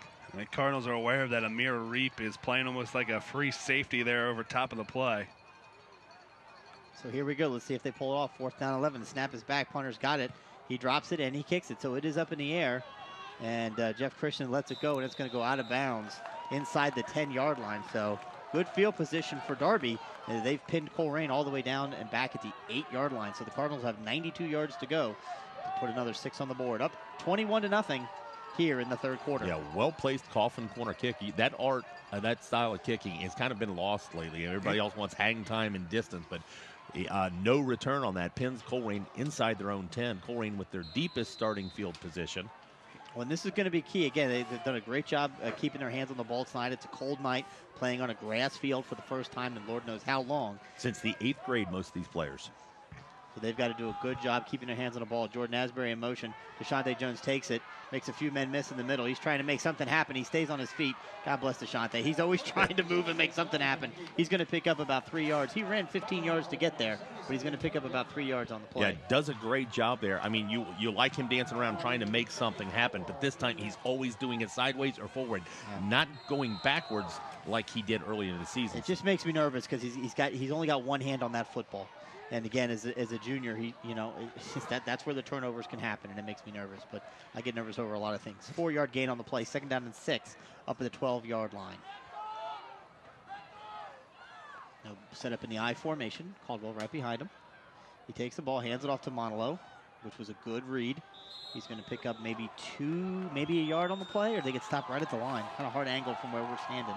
Got about a yard, maybe a yard and a half there, but either way, they'll set up a 3rd and 4.5 long, short 5 here for the Cardinals. And the key is here, you got to hold on the ball. Try to pick up this 5 yards, but hold on to the football, get a punt here, maybe try to change the field position in this game right now. Well, I know what's coming. This is going to be a speed pitch to Asbury. There's no doubt about it. I mean, they're going to get him wide. There he goes. He's out going out wide, and there's the speed pitch. Asbury's got it, and he's got some room. He's really fast. Yep, he's really fast, and he's going to get to 5 yards. I mean, it's going to be very difficult. Brilliant observation. Yeah. Well, they can't get out there fast enough to make that block. There's just no way. I mean, one of the fastest kids in the state. Yeah. You get him a head of steam like that, and a nice block out by Deshaun Sarley. He needed 5. He got about 7. Yeah, you just hope for no flags on a play like that. Because you can. And if you're Darby, you do a good job there using the sidelines, force him back in. Couldn't turn the corner there. Yep. But he did pick up enough for the 1st down. So 1st and 10 now for the Cardinals at their own 24-yard line. Again, methodically marching up the field.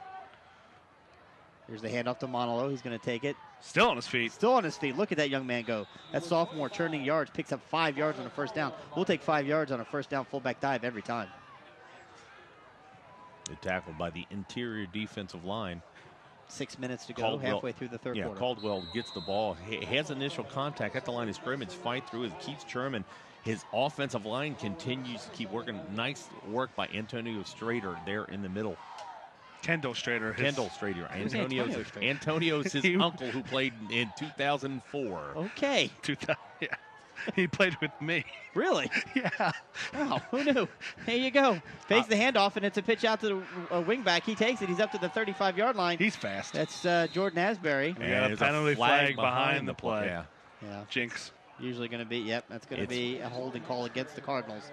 Now it is beyond the line of scrimmage and a spot foul, so it might end up as a wash here and just restart the play. It's a block in the back by your tight end, Nathan Niehaus. Well, I'll take that back. Block in the back is going to be a little farther than a holding. Let's see. He marches it past the 30. Well, only about a yard or two past the 30. So all in all, we'll reset. Cardinals lose about 2 yards. It'll be 2nd and 7. It's difficult on those wide pitches for those to maintain those blocks. Well, you're an offensive lineman chasing it, and when they turn to chase the play, a lot of times you want to continue the block, and if the referee doesn't see the initial block, it looks like a block in the back, which it may not be at that time. Shante Jones gets loose, bottled up initially, but wow, he made something out of nothing right there. Yeah, what a great timing there by Jake Harms. He kind of jumped the snap count, and immediately Jones had to pull the ball. There was no mesh there. That play would have been blown up if he kept it in the mesh. He pulled it back, made a couple of man's miss, and just scrambled for about 3 yards.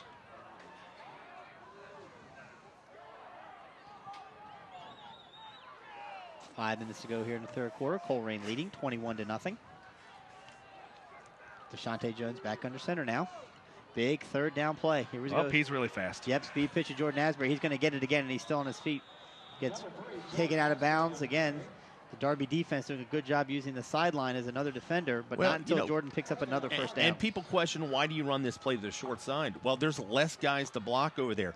You're happy if he there's less room to turn the corner, and he goes the distance if he does, but he doesn't need to go to distance. All he needed was 3 yards there. Yeah, Trevor Cox at 5'9", 165 pound. Boy, I tell you what, he gets as much out of that 5'9" frame as any player. And if you're running the short side, you set up other things, maybe set up a counter or a little pitch off of that play. Yep. Or we see the counter here. Yep, there's the counter. Hit in the backfield, so well defended by Darby. Hold on to that ball. It looks like he's going to get maybe 1 yard on the play, and there's a late flag. Yeah, one of the Colerain players. There's another flag. One of the Colerain Here's the players. thing. You've got... No, one of the Colerain players obviously did something to warrant a personal foul, but then Darby immediately started pointing back and talking back and got a flag of their own. I think we're going to get offsetting penalties here. Let's see. Yep.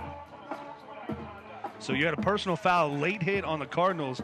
Darby sort of talks back like, hey, you can't do that, Kacha, whatever. Right. I don't know. We're not going to put words in his mouth, but his initiation talking smack back to the player after the flag was initially thrown, the referee was going to signal the personal foul, and then here Darby in his ear talking back, throws a personal foul back on them. So as they have to, they'll walk back the penalty and then walk it back the returning penalty. It's one of those procedural things the referees have to do. But it'll be the result of the play will be a 2-yard gain for the Cardinals. It'll be a 2nd and 8. So flags being redistributed back to the referee so they can use them on the next infraction. In 2nd down and 8 now, again at their own 38-yard line. Cardinals eating up clock here in this third quarter. Had this ball a long time, leading 21-0. Want to continue to do that and keep Darby's offense on the sideline. Here's DeShante Jones, takes the ball. He's tackled the backfield, but not before he pitches it. And that guy can run. There's absolutely no doubt about it. That's Jordan Asbury again on the pitch, taking it and picking up 20-plus yards on the play. It's a first down for the Colerain Cardinals deep into Darby territory. Option the way the option is supposed to run. Fake to the fullback, pull it back, make the pitch to the outside. Jordan Asbury blocks. Niehaus is down there blocking. Good Trevor Henn also makes a big block. Or Spencer Henn. I know there's been like 102 Henns that go through the system, but that was Spencer. And it's all there. Normally you think about that pitch going the outside is going to go outside. Henn's block, he just goes with his man, and Asbury reads it. Henn turns his man outside, and Asbury tucks it up and picks up more yardage. The ball all the way down into Colerain territory. Or into, Darby territory, ball at the 40-yard line. Check that ball at the 40. DeShante drops back, looks to pass. He's got some time. He throws it down the field. It's going to be caught and taken out of bounds, but not before he picks up about 9 yards. He fooled everyone. It's not something we're used to seeing. We're not used to seeing a pump fake like that. Yep. Post wheel, he went to go to throw the post and realized, uh-oh, that man's covered. Tucked it down. Yeah, the wheel opened up late. But he tucked it down, and as we've seen this year, the new wrinkle we've never seen really from the Cardinal offense, that running back is normally there for protection. Sort of, if he doesn't have anyone, slips out, and that's exactly what happens there. Running back slips out and finds that his check down man there, picks up 9 yards, sets up a 2nd and 1. Yeah, Asbury's the third option on that, and great decision-making by the first-year And it's really a new wrinkle that they've added this year. It's not something the Cardinals have done in the past. So in the I formation, under center, hands the ball off to Caldwell, and he bowls forward and picks up 4 yards as the sophomore fullback. He's going to have enough for the first down, so the Cardinals continue to pick up first down after first down yardage and continue to keep again, this credit clock moving. credit the offensive line. They don't get their names said enough. Jesse Lockwood, Nathan Niehaus, Howard Watkins, Brandon Beebe, Nesvin Noel, and your tight end at Niehaus. And Noel at the point of attack on that play, and Howard Watkins had a big backside block there on that play. Yeah, great play. The offensive line beginning to kind of exert their will a little bit on this evenly sized defensive line. There's the handoff once again to Caldwell, and he's going to pick up about 7, maybe 8 yards on first down. So, again, we're beginning to see the offensive line open up a little bit more holes as we typically do towards the end of the third quarter with this offense. Well, some of your defensive line for Darby has gone both ways, and we might be seeing what Coach Bolden and what we refer to as Colerain as a weight room drive right now. Absolutely. Yeah, and we saw on that play Caldwell pick up about 7. It was behind the block of Beebe, who blocked his man about 15 yards downfield. So 2nd down and 3 for the Cardinals at the Darby 20-yard line, looking to get in the red zone. There's the handoff to Caldwell. He breaks through. One man tackles him. Get a number on that. I think it was number 2. Braden Hooks. Braden Hook on the tackle, but not before Caldwell picks up enough for the first down. And they're all the way down inside the 15-yard line. First down, Cardinals. Cardinals have had it for 8 minutes plus now on this drive, just wearing down this Darby defense. Started the drive at their own 6-yard line. See, it helps I'm right next to the stat guy, so I can look smart. Yeah, you sound really smart. But that's all right. We don't have to mention that. So here we go. Deshaunte Jones takes it, hands it off. Again, going to pick up about another 4 yards, maybe 5 on first down. I apologize. The stats crew has pointed out that I'm stupid. And you couldn't even cheat right. I couldn't even cheat right. The 8 minutes is when this drive started. So it's been about a little over 5.5 minutes with the ball. You're an engineer. Numbers get I don't have to do math at work. I'm an engineer. Just point it this way. In years and years of broadcasting, I've realized the stat guys don't have mics, so even if you're wrong, nobody can hear them talking. Oh, Deshaunte Jones. Stays on his feet. Touchdown. And he's into the end zone. Touchdown, Cardinals. Deshaunte Jones. The mesh was kind of blown up there. Wait till you see this replay on Waycross. He made Look at this guy come over the top, trying to get him, and then he leaps over another player. Stays on his feet. There he goes. The cameraman having trouble keeping up with him. Into the end zone. Deshaunte Jones possessed on that play. And he makes a man miss in a phone booth there. Falling down, catches himself a drill. We always make fun of the running backs for running. They sort of hop on one leg and one foot. That's exactly what it did there. He was dangerously close to his knee being down, but it did not. Somehow keeps his balance, gets up, and falls in the end zone for the touchdown. Extra point attempt by Christian Neneski is up and good, as it has been 3 times prior tonight. And with 2 minutes and 16 seconds left to go in the third quarter, Colerain has opened up a 28-0 lead over Hillard Darby. So there was a 14-play, 92-yard drive for the Cardinals that lasted 5 minutes and 41 seconds. Wow. You'd hate to say it with an entire quarter left to play, but at this point down 28-0 in the Darby offense, not putting it together any sustainable drives at all. You have to believe that's probably the proverbial nail in the coffin. Again, unless they come out and do something differently than what they've done the first 3 quarters. I find it hard to believe they can come back. But you know what? I once was at Colerain in the first round game against Mulder, and we had a 28-7 lead going into the third quarter, and they scored 3 touchdowns in the fourth quarter, and to tie it up to take us to overtime. Like 4 overtimes, 5 overtimes in that game. That was unbelievable. I don't remember the year on that. Maybe somebody could remember, but I just remember being there thinking I'm going to have a heart attack. How do you give up 3 touchdowns in 1 quarter? Couple quick score updates. A field goal is given. A field goal has given. I'm sorry. Has given Hillard Davidson a 10-7 lead as Kaufman had scored a touchdown, made it 7-7. 36-yard field goal makes it Hillard Davidson 10-7. West has added another score. Lakota West 21-9 over the number 1 seed Centerville. That's unbelievable. Kick is up, and it is caught at the 1-yard line, right at the goal by Darby.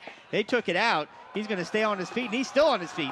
Out to the 20, but no, it was number 5, Deshaun Sarley on special teams, and held on and took him down. And that's interesting. there's a lot of confusion sometimes in this play because it's not where the man is. It's where the ball is. And the ball's in the end zone. So we heard the coaching staff up there, the ball's in the end zone. The ball is. Cox was never in the end zone, but he caught it as momentum there. So either way, it'll be Darby ball all the way out at their own 27-yard line. First down for them. It's always one of those gray areas, and you can't let the referee decide. You got to play to the whistle. Yep, and right after this play, again, for those of you listening on wearecorey.com, Brian's going to run through the playback times for you, where you can watch this game either later tonight or tomorrow on Waycross.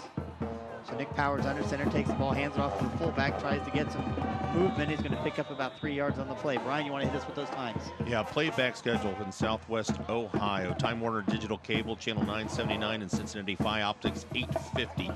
Monday at 7 p.m., Wednesday at 8 p.m., and Friday at 11 a.m. Time Warner Cable, Waycross Channel 4, and Cincinnati Bell Fi Optics, 8:54. That is Sunday at 1 p.m. and Thursday at 1 p.m. And it is available sometime beginning on Sunday on Waycross Video on Demand. Correct me if I'm wrong, Brandon, but would that be Dakota West's first playoff win? I can neither confirm nor deny it, but I would like to confirm it. Nick Powers drops back to pass. He looks to throw, but he is sacked. Taken down by number 7, the junior, Daryl Gardner on the blitz. Daryl Gardner missed some time early in the year, but his speed from the outside really, that was weak. That cannot possibly be against us. Yeah, I believe they're going to call. They're celebrating with each other. How do you throw that flag? Okay, well, that's a little bit of home cooking there. What do they call it? That's not home cooking. That's just bad. Yeah, that's just. I mean, I'll be honest. We don't ever really talk about the refs. That's just a bad call. That's horrific. Well, that's it's a celebration to too, but you don't know. He could have selected his words improperly and said triggered. But yeah, Daryl Gardner hasn't had a personal foul called against him all season, and he does that after every single sack. He's celebrating with his teammates. He didn't taunt anybody. It's all right. It's done. It's now first down and 10 for Darby at their own 39-yard line.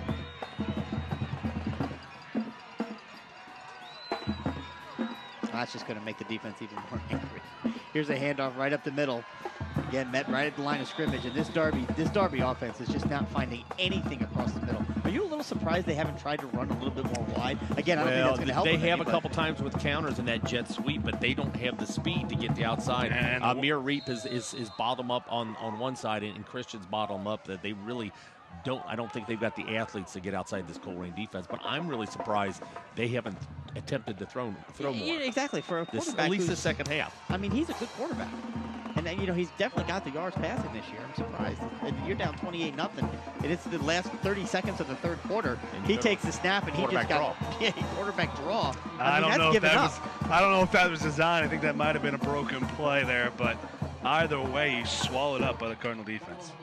No, that's immediately. It's a quarterback trap, basically. Yeah, it's quarterback trap, but it is blown up, so it looks like a broken play. It looked like Turner had blown up the center so bad that he pushed him back behind where the fullback was. And that will do it here after 3 quarters of play at Darby High School. It's the Panthers 0, your Colerain Cardinals 28.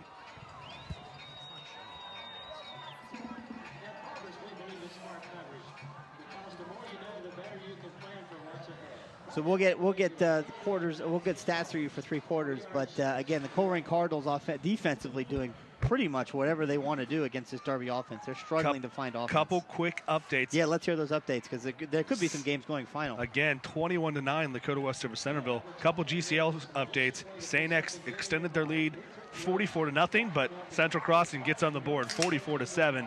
X leads Central Crossing, and Moeller gets on the board 14-7, Moeller and Miamisburg. And again, if you like what you're seeing tonight and want to be part of a future broadcast or create a broadcast of your own, remember, Waycross Community Media is strictly run by volunteers, so that's call 513-825-2429 or www.waycross.tv/volunteer. Run the camera, run the board, work in the truck, or grab a microphone. Love to have you as a volunteer, and thanks for all the volunteers tonight. So here we go, start of the 4th quarter, trailing by 4 touchdowns. Darby's got the ball. 3rd down and 7 at their own 42-yard line, trying to make something happen. Powers drops back to pass, looks for room, got a little bit of time. And he's sacked. That time got taken down, he gotten rid of quickly. Daryl Gardner coming back with a vengeance on the sack of Powers. And you don't know if they replay file. Daryl Gardner tried so hard not to celebrate that it almost looked like he was celebrating. I thought he was celebrating. He what did wasn't. He just tried to He quietly started walk up the to- He field? started to celebrate, then put his arms down, and then all of his teammates sort of gathered around him like, no, I'm not trying to celebrate. Well, Not trying to get yelled at again. Yeah. Don't want to run anymore on Monday. Yeah, he's already going to run. Yeah, absolutely. Yeah, you can see he's got his arms tucked down real low. He's See? just walking away. Yep, he's like, head down. Get away, get away, get away. So here we go. Punt unit on for Darby. 4th down and 14 officially. See if he tries to kick away. Christian had one big return and is dangerous anytime he gets his hand on the ball. Yep, snap is back. It's a high kick. It is caught by Jeff. Oh, fumble by Jeff Christian. And Darby recovers on the 30-yard line. And so the turnover that we've been able to avoid all night, unable to avoid on that play. And who else for the Panthers? Trevor Cox is the man on the play. Well, there's no question. I cannot speak highly enough about Trevor Cox and the game he's at tonight. And just by taking a look at his stats and seeing some film, the kind of season he's put together. Again, a 5'9", 165-pound senior gets as much out of that 5'9", 165-pound frame as anyone. He's 5'9", like Datewan Smith Morlow last year, 5'9". A little bit of it. 5'9", like Datewan Smith was 5'5". That's what he was listed on Right. last year. Yeah, absolutely. Was he listed 5'9"? Yes, he was. Yeah, we certainly have an appreciation for what is seemingly undersized players playing really well, and Trevor Cox has certainly done that tonight. So big break for Darby. They've now got a 1st down and 10. I believe probably their deepest penetration into Colerain territory for the night. They had the one drive before the half. 30-yard line. They've got it and handed off to the fullback, and it's a fullback dive. He jumps over the line. He's going to get about 2 yards on the play. And that's a great job by the backside of the defense. In the option, you see everyone on the backside normally on an option play is going to cut. You'll see it in Colerain. You'll see it here at Darby. They did a good job, the Colerain defensive line, getting over those cut blocks, stepping back, staying on their feet, and they stopped the fullback there for a minimal gain. Yeah, big Matt Turner, converted offensive lineman, went to defense, then back to offense with a lot of injuries, back on the defensive line, doing some good work in the middle of that defensive line. In the backfield, Kyle Colvin, 5'8", 175-pound junior running back. He The goes Cardinals wide for the read pitch. that play. Yeah, he's got it. And he is hit hard. It stays in bounds, though. Clock will continue to run. Minimal gain, maybe 2 yards on the That's play. Gardner again cleaning up on the play. Colerain anticipates the play, gets good penetration, and runs through the initial block here, spins off there, but Gardner just lays into him and does not celebrate afterwards. Kyle Colvin did a great job of just getting back to the line of scrimmage there. The Cardinals saw that play coming. That was a film room play for the defense. They jumped on it as soon as they saw the little motion from Darby. He did a good job picking up some positive yardage. So it's now 3rd down and 8 at the 28-yard line. Big 3rd down for Darby here. They need this. Not that they won't be going for it on 4th down this deep in the end zone. Fakes the handoff, does Nick Powers, keeps himself, gets across the 25 or right to the 25-yard line. So about a 3-yard pickup. It's going to be 4th down and about 5. And of course, they'll be going for it here, down 4 scores. Yeah, makes the proper read, but I believe that was Reap that came in, made the tackle, sets it up in the middle of the field, in field goal range most likely, but they're not going to bring out the kicking crew. Down 28-0. 4th down and a short 5. Down 80 years. Taking a lot of time to get this play in, changing up personnel. 80 years, 4 scores. Yeah, I got you. Yeah, you got it. That's great. Yeah, no, it's it's fine. good.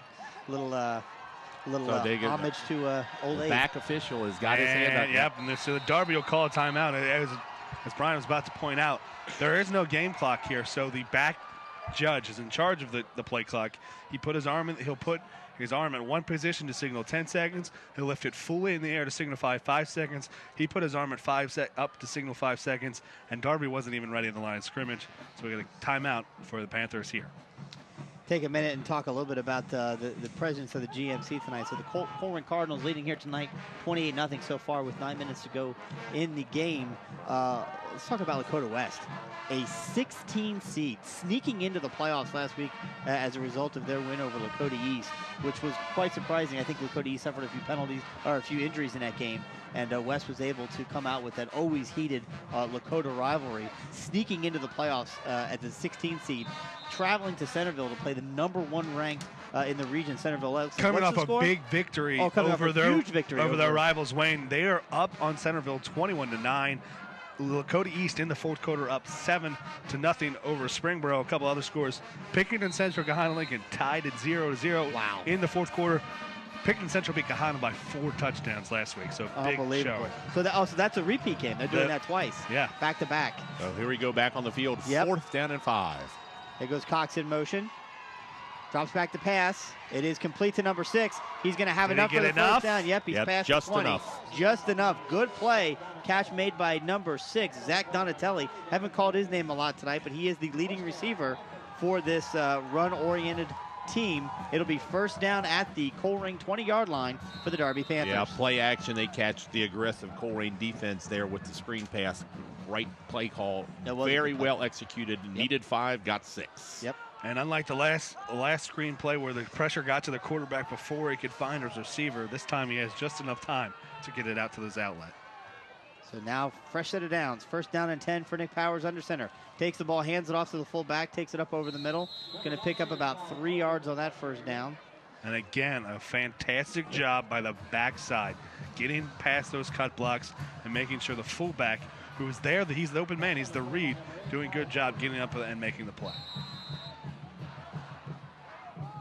So ball spotted at the 18. The maturity of this Colerain defense and this Colerain team as a whole from where they were at the beginning of the year is truly impressive. Number 4, Trevor Cox in motion. Pass. Once again, Powers has got it. He rolls. He looks to pass. He throws it into the end zone, and it is over the head of the intended receiver, number 4. Incomplete. Clock stops. It'll be 3rd down. And Powers paid the price there. Yeah, Kyle Bolden coming on a blitz there. Didn't really have time to set his feet and throw the ball. Uncatchable out of bounds, but as he turns to set, Bolden just lets him have it. Receiver had a step there on Keontae Jones, but ran out of real estate. Incomplete pass, stops the clock. That's a tough pass play. I mean, he's throwing the ball across his body, trying to hit a guy who's running towards the back corner of the end zone. That's difficult. Yeah, but again, the pressure is what made that play. If he has time to set his shoulders, make the turn, get the proper position, he's got his man open, but Bolden's pressure quickens the pass and causes the incompletion. 3rd down and 8. See the Cardinals stop here. Drops back to pass, looks to pass. Number 11, Powers keeps it. Oh, there's a flag on the play. I think we're going to get a face mask here on the Cardinals. That could be. He stayed on his feet. He kept running to Powers, shifting inside and out of Colerain defenders. And he's going to be very close to the first down. Demetrius Colbert did a great job, beat his man off the line. The Colerain coaches wanted a holding, as we could hear them above us there. Not the call. They call the block clean. Powers breaks through a tackle, stays on his feet, fights through a 5-yard face mask, but it'll be 1st and goal for the Panthers inside the Cardinal 10-yard line. Yeah, I was surprised that one was only called. I was surprised that one was only called a 5-yarder. Or was that a half of the distance, Brandon? That was only a 5-yarder. A 5-yarder, all right. So now 1st down and goal at the 6-yard line for the Darby Panthers. Really knocking on the door now, trying to put some points up on the board here. Hands the ball off to the fullback right up the middle. He stood up, but it's going to push forward for maybe a yard gain, maybe 2. We'll see where they mark it. Looks like they're going to mark him just inside the 4. Yep, just inside the 4. So a couple of yards on that play. Again, 7 minutes and 15 seconds left to go in the game. Colerain up 28-0. Another update, another touchdown for Wayne. They're now up 35-7 over the Elder Panthers. I saw Wayne play on on-demand game. Yep. They're good. They're very big on the offensive I said that line. weeks ago. I think Wayne's a very good team. They lost to Centerville, so anyone, any week. Right. 2nd and goal. Powers directly under center. Looked like there was some movement there in the backfield before the snap. Number 19's got it, and he takes it into the end zone for a touchdown Darby. That's Kyle Colvin, the 5'8", 175-pound junior. 530 yards rushing on the year with 6 touchdowns. Make it 7 touchdowns on the season, and the Darby Panthers are on the board. Yeah, been pounding the ball up the middle. This time they go to the outside with the pitch. Nice block on the outside, turns him in. These Panthers aren't going away without a fight. They are on the scoreboard, 6:47 left. Trevor Cox is the holder. Of course he is. My guess is he's going to give it to the other guy. The other guy's going to hold it, and then Cox will kick the extra point. Ryan Kasperzak. Snap is back. Hold is down. Kick is up. First extra point attempt for the night, and it is good. So, with the touchdown and the extra point, the Darby Panthers have 7 on the board. It's now a 3-touchdown lead for the Cardinals. They'll get the ball back here with 6:47 left to play in hopes of putting together maybe another 6 or 7 minute drive and run this clock out. But what's going to come first here, more than likely, and Coach Bolton's already got his hands team out, we're probably going to see an onside kick here from the Darby Panthers. And interesting, with a grass field out there, a few holes, a few bare spots, you're looking for that big hop. You're looking for an odd hop, and you don't have that true surface as you would in turf. Yeah, absolutely. So now you've got an inconsistent surface you're kicking off. Could help out, get the proper bounce they need. So Darby taking advantage of the muffed punt return by Jeff Christian, pouncing on it on the 30-yard line and then driving it in 30 yards on several plays to get themselves on the board. But to your point, Brandon, down 3 scores, they're going to want to try and do something here to make something happen. The Cardinals have got to be aware. This is always the oddest play in high school because you only have limited practice amount of time. Right. How much time do you really devote in a week to the onside kick? It's such a rarely used thing. 17 minutes. What? Is that the actual answer, 17 minutes? Yes. Okay. And how intricate can you really get with this? We'll find out here. Now, number 37 for Darby. He's got the ball lined up. Again, Ryan. Kasperzak. Kasperzak. Thank you. Kasperzak. 5-7. He takes it, punts it. It's on the ground. Is rolled. Colerain falls right on top of it at their own 48-yard line. Did not that get didn't take a single bounce. That was didn't get a unbelievable. bounce, and who else would get on it for the Cardinals but Kevin Hyde, Mr. Everything for the Cardinals. He did exactly what he's supposed to do. Yeah. Unfortunately, it rolled on the side of the ball as opposed to going end over And the end. only time it hopped 6 inches off the ground right into And it's the arms of interesting that Hyde. every kicker has their own little way of doing it. Some of them like to put it different angles on the tee. He chose to put it exactly horizontal, the opposite way when you normally put it on there. So the ball is basically flat like it would be on the ground. Interesting. And he did not get the hop he anticipated. Well, I've seen that on squib kicks. I've never seen it on an onside kick. So Spencer Henn now in at quarterback for Colerain. Interesting, with half of the quarter left. I'm a little surprised to see the pull of DeShante, but I guess with a 3-touchdown lead, they feel confident that they can run out this clock and maybe pick up a first down. Spencer Henn in very limited duty this year at quarterback for Colerain. Again, he was the backup quarterback coming into the season. Got some time in the preseason back in August, but really haven't seen him. And we're not going to see it here, but we know he has, baseball player has the cannon arm, but I doubt we're going to see it here. Well, as long as they get the first down. They got no gain on that first play. Spencer Henn takes it, faked the handoff, kept it himself, and unfortunately he's going to be sacked for a 3-yard loss. I don't know that I necessarily agree with this decision. I mean, I understand you've got a 3-touchdown lead and your defense has kind of done the job, but there's still a lot of time left. Now it's 3rd down and 12, and you're asking a quarterback to step in and do something You're putting trust in your defense here. You're putting trust in the fact that you don't think Darby can score quick enough, but it is an interesting call nonetheless. Yeah, we've got making his first appearance in the ball game. It's Darian Beavers, sophomore wide receiver. Got Sarley out wide. In the backfield is Caldwell and Asbury. Again, Beavers and Sarley split wide left and right respectively. Under center, Spencer Henn takes the ball, hands the ball off to the fullback. He's still on his feet. He's still on his feet. He's going to pick up about 7-8 yards on it. Going to be well short of the first down, but he's into Darby territory. So this is a situation where maybe you're right.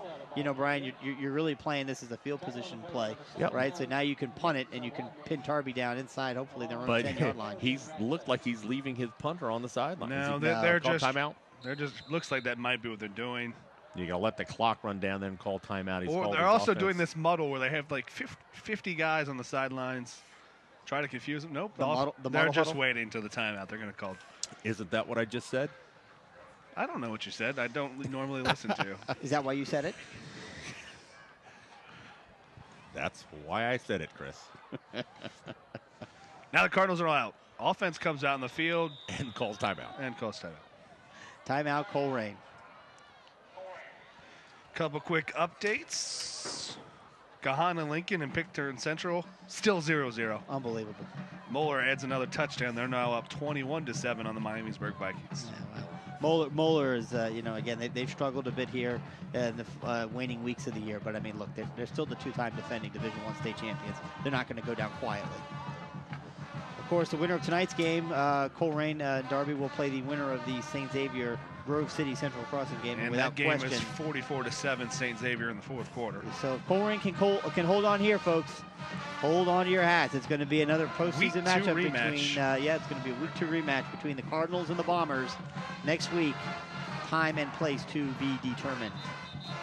Of course, just check back with wearecolerain.com, and as soon as we have that information, we will let everyone know, and it will be posted on the website. We'll tweet it.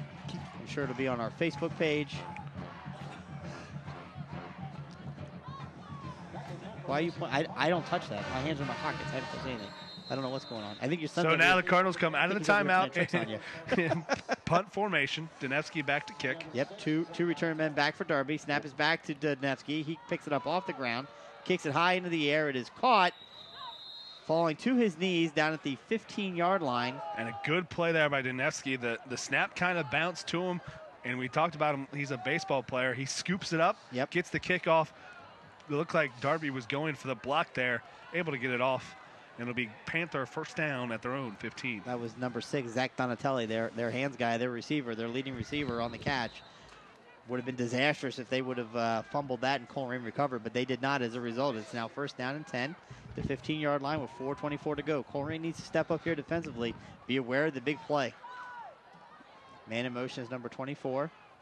Handoff, fakes the handoff. Powers keeps it. He runs to the middle. He's on his feet, and he's out into the open. He's burning through the Colerain secondary and is caught from behind by Jeff Christian, but not until he gets all the way down to the Colerain 45-yard line. A huge run, biggest of the night, for number 11, the junior quarterback, Nick Powers. Well, they did something different. We hadn't seen this formation. They did what Colerain does. They spread them out with multiple wide receivers. They went 4 wide receivers, which left 1 less linebacker in the middle of the field, which opened it up for Powers. Yep, this time it's a direct handoff to number 19, Kyle Colvin. He moves forward for 2 yards on the play. But once again, as we said, we've been saying all game, this Darby team is not going to go away quietly. It was Devin Williams and Dan Bolden on the tackle. Defense needs to be ready to go. Here we go, under 4 minutes to play now, second down and 8. Powers takes it, drops back the pass. Pass is complete. Keontae Jones takes the receiver and throws him out of bounds. And they're going to throw a flag on a completed, that's unbelievable, but they're going to throw a flag, and that's going to be 15 yards against Colerain. Looked to me like Keontae Jones was just finishing the tackle. And it looked like he knew he was out of bounds and sort of let his hands off, but maybe he was too late, too far out of bounds. We can't really tell from this distance. We know one thing, the Colerain coaching staff is not happy with the call because we can hear them pounding on the metal bleachers above us.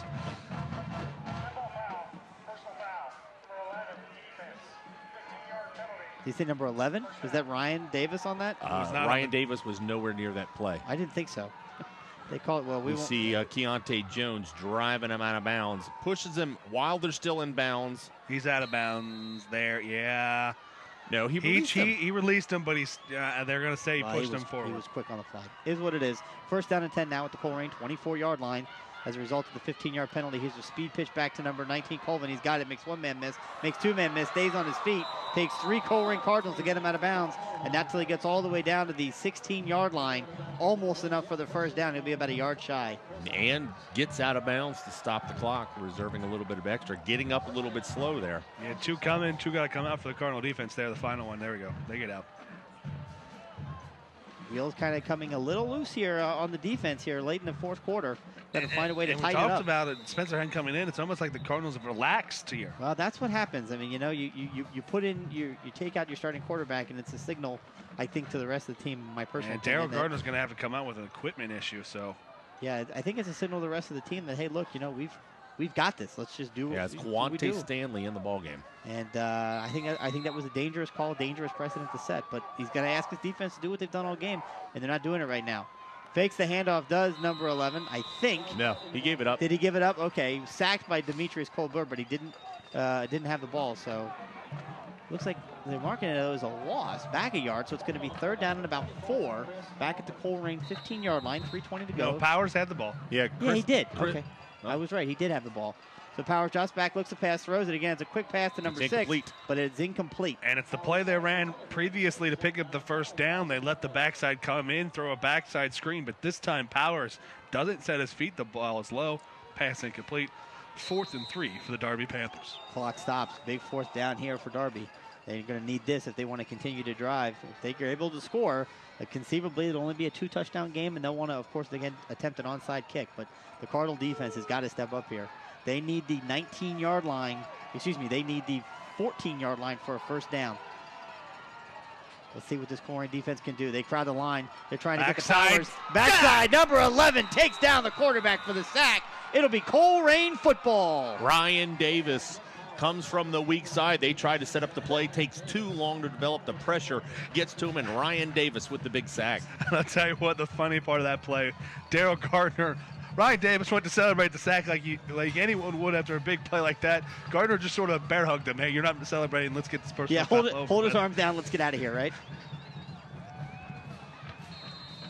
After that play, I'm going to go ahead and step aside now and leave the rest of the broadcast to the Wyatt boys. You're doing a great job. We're going to get ready so we can get down and interview Coach Bolden post-game. Thanks, fellas. Take it away.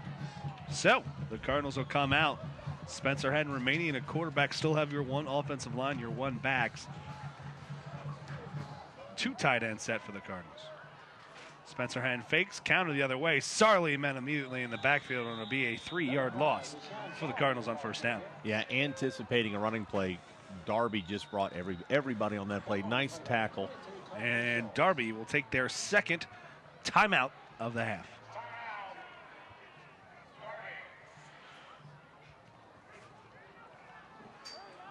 So Darby is going to try to get this ball back as quick as possible. And if you're the Darby defense, they're just sitting on run. They know that they're really going to have to contain the quarterback, the fullback, and the running back. Haven't really been threatened by Spencer Henn. Well, you said it earlier. Spencer Henn is a baseball player and does have a cannon, very accurate. So I almost a pop pass to the tight end right here because they are really bringing their safeties way up, crowding the line. But you know what? That an incomplete pass would stop the clock. There's only one good thing that can happen in a pass, it's completions, but there's a lot of bad things. Fumbles, sacks, incomplete passes, interceptions. So don't expect Colerain to do anything other than run right at them.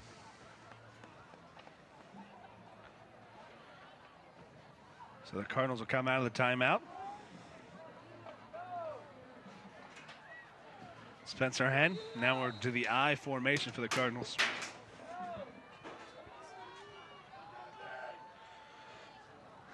Henn hands off to the fullback. And it looks like it'll be very close just to get back to the line of scrimmage.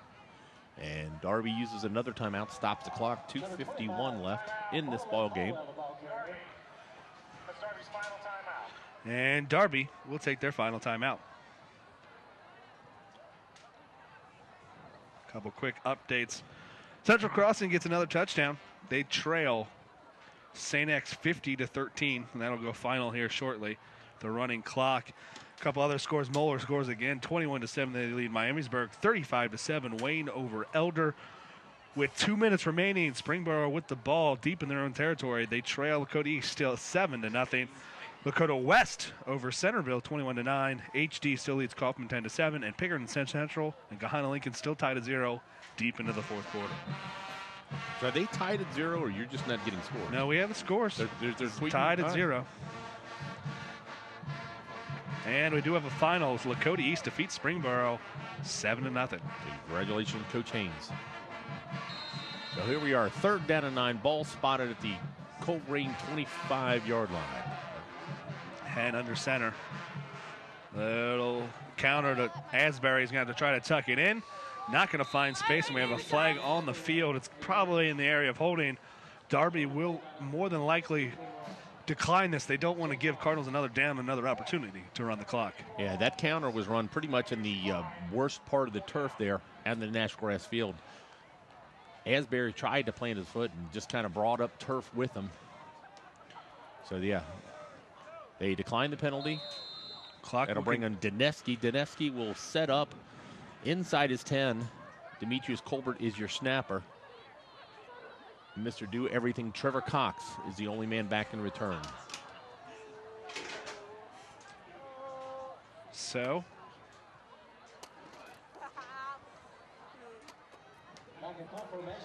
Colerain letting the clock run down as far as you can, and Coach Colton will call a timeout. timeout. So with 2:20 to play, Cardinals 4th and 10, up 21 points, 28-7 over the Darby Panthers.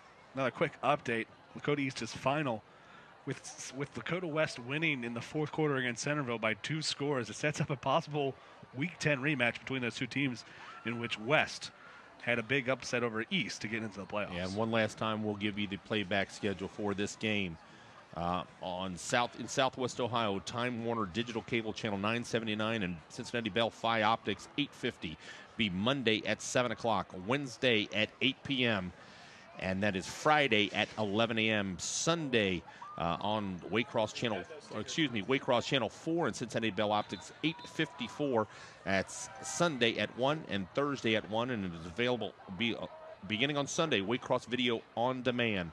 And one of our cameramen took a picture of the sidelines. This time of year, you notice the white helmets on the sidelines. Those are the freshmen. They are allowed to dress playoff time, and that's one of our freshmen there on the sideline. So punt formation, Cardinals. Darby set to try to block it, and we're going to get a flag before the play. Yeah, Darby was jumping all over them. They might have got one of the Colerain offensive linemen to flinch right there, so that'll move them back closer to the goal line with a 5-yard penalty there. So 4th and 15, more importantly for the Cardinals, a whole second right off the clock. Time is the Panthers' enemy at this point, so they need either the block. As I say that, the referee's signal to put the second back on the clock. Yeah, I'll move it back to the 18-yard line. Danevsky's going to set up at his 4.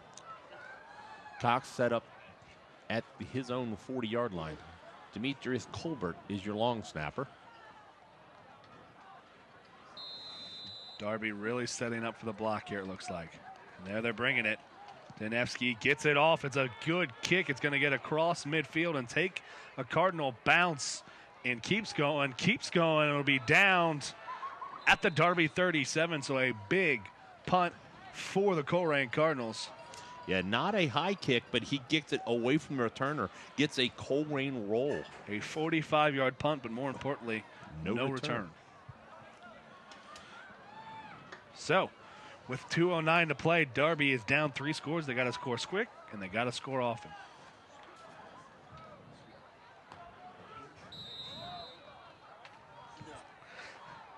So Darby comes out 1st and 10 from their own 37.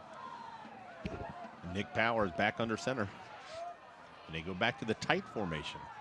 Gotta think it's a play action out of here. And it's a toss, halfback pass. Trevor Cox back looking for something. Throwing deep, and Keontae Jones we nearly had an interception. A good play by Zach Donatelli to knock it away. Wide receiver turned DB. Keontae Jones, just a sophomore. He is the brother of the quarterback, has had opportunity after opportunity this season. I don't know if he officially has it. Matter of fact, I think I've got the stats. He has, and his teammates will let him know, he has had a lot of opportunities for interceptions this year. And let's see if I got one here. So, Darby going to the bag of tricks on the halfback pass, unable to connect there. 2nd down and 10. And it'll be a handoff straight up the middle. Fullback, minimal gain for the Darby as we're under 2 minutes to play here in the 4th quarter.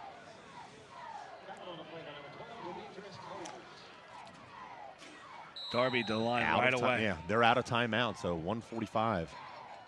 Panthers roll right. Finds his man on the sidelines. He's got it and gets out of bounds. 1st down, Zach Donatelli. He'll get to midfield for the Panthers. 1:36 now to play. That'll move the chains also. Ball spotted exactly at the 50-yard line.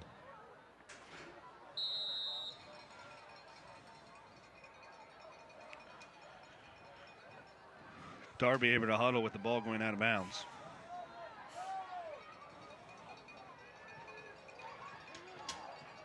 Man in motion, Cox. Power steps back. He's got Davis from the backside with a sack. Ryan Davis for the 2nd time in as many drives with the sack on the backside of the quarterback roll. Yeah, they tried to roll him against his hand, but that weak side pressure. Davis, a converted running back, playing linebacker, shows speed from the outside to his second big sack, and this one all the way back. That's a 10-yard loss back to the 40-yard line. Cardinals with a big switch here. They switched to their dime deep package with a little quick screen here to the outside by Darby to number 23, Dakota Jones. He picks up yards, but the Cardinals keep him in bounds. Will pick up 7. It'll be third down and 13.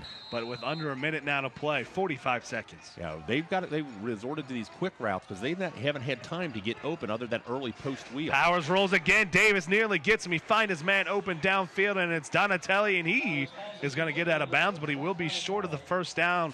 It'll be a 4th and about 3 for the Darby Panthers at the Cardinal 41.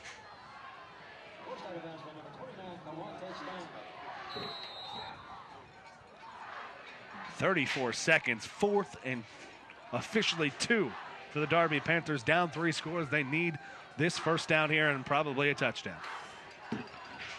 Colerain student section waking up tonight. Big turnout, and they believe that we can win. Rollout, Powers, he's got to tuck it. He's wanted to throw, but he's got to tuck it right away. Will he get enough for the first down? It'll depend on the spot. Clock is stopped for the measurement.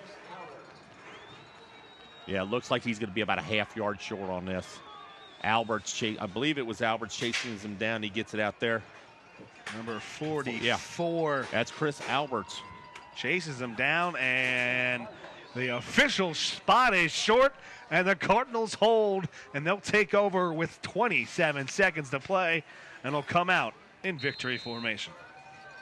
So they'll take a knee, and this will be Colerain's 17th consecutive first-round win. The Cardinals 17-0 now in the first round of the playoffs, just the 3rd time doing with a victory on the road. Spencer Head takes a knee, and that will do it. The Cardinals can run the clock out. And that is a final here from Colerain High School. It's the Colerain Cardinals 28, the Darby Panthers 7. The Colerain Cardinals in a location to be determined later this week will travel and take on the St. X Bombers in round 2 in a week 2 rematch between those two teams. So, for Chris Emonitis, Brian White, this is Brandon White for everyone here at Waycross Community Television, and we are Colerain.com. You've been listening to Cardinal Football on Waycross Community Television.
Copies of this program are available for $20 each. Send program title along with your address and check or money order to Waycross Community Media. Attention Dub Coordinator, 2086 Waycross Road, Forest Park, Ohio 45240. Or buy securely on the web at www.waycross.tv.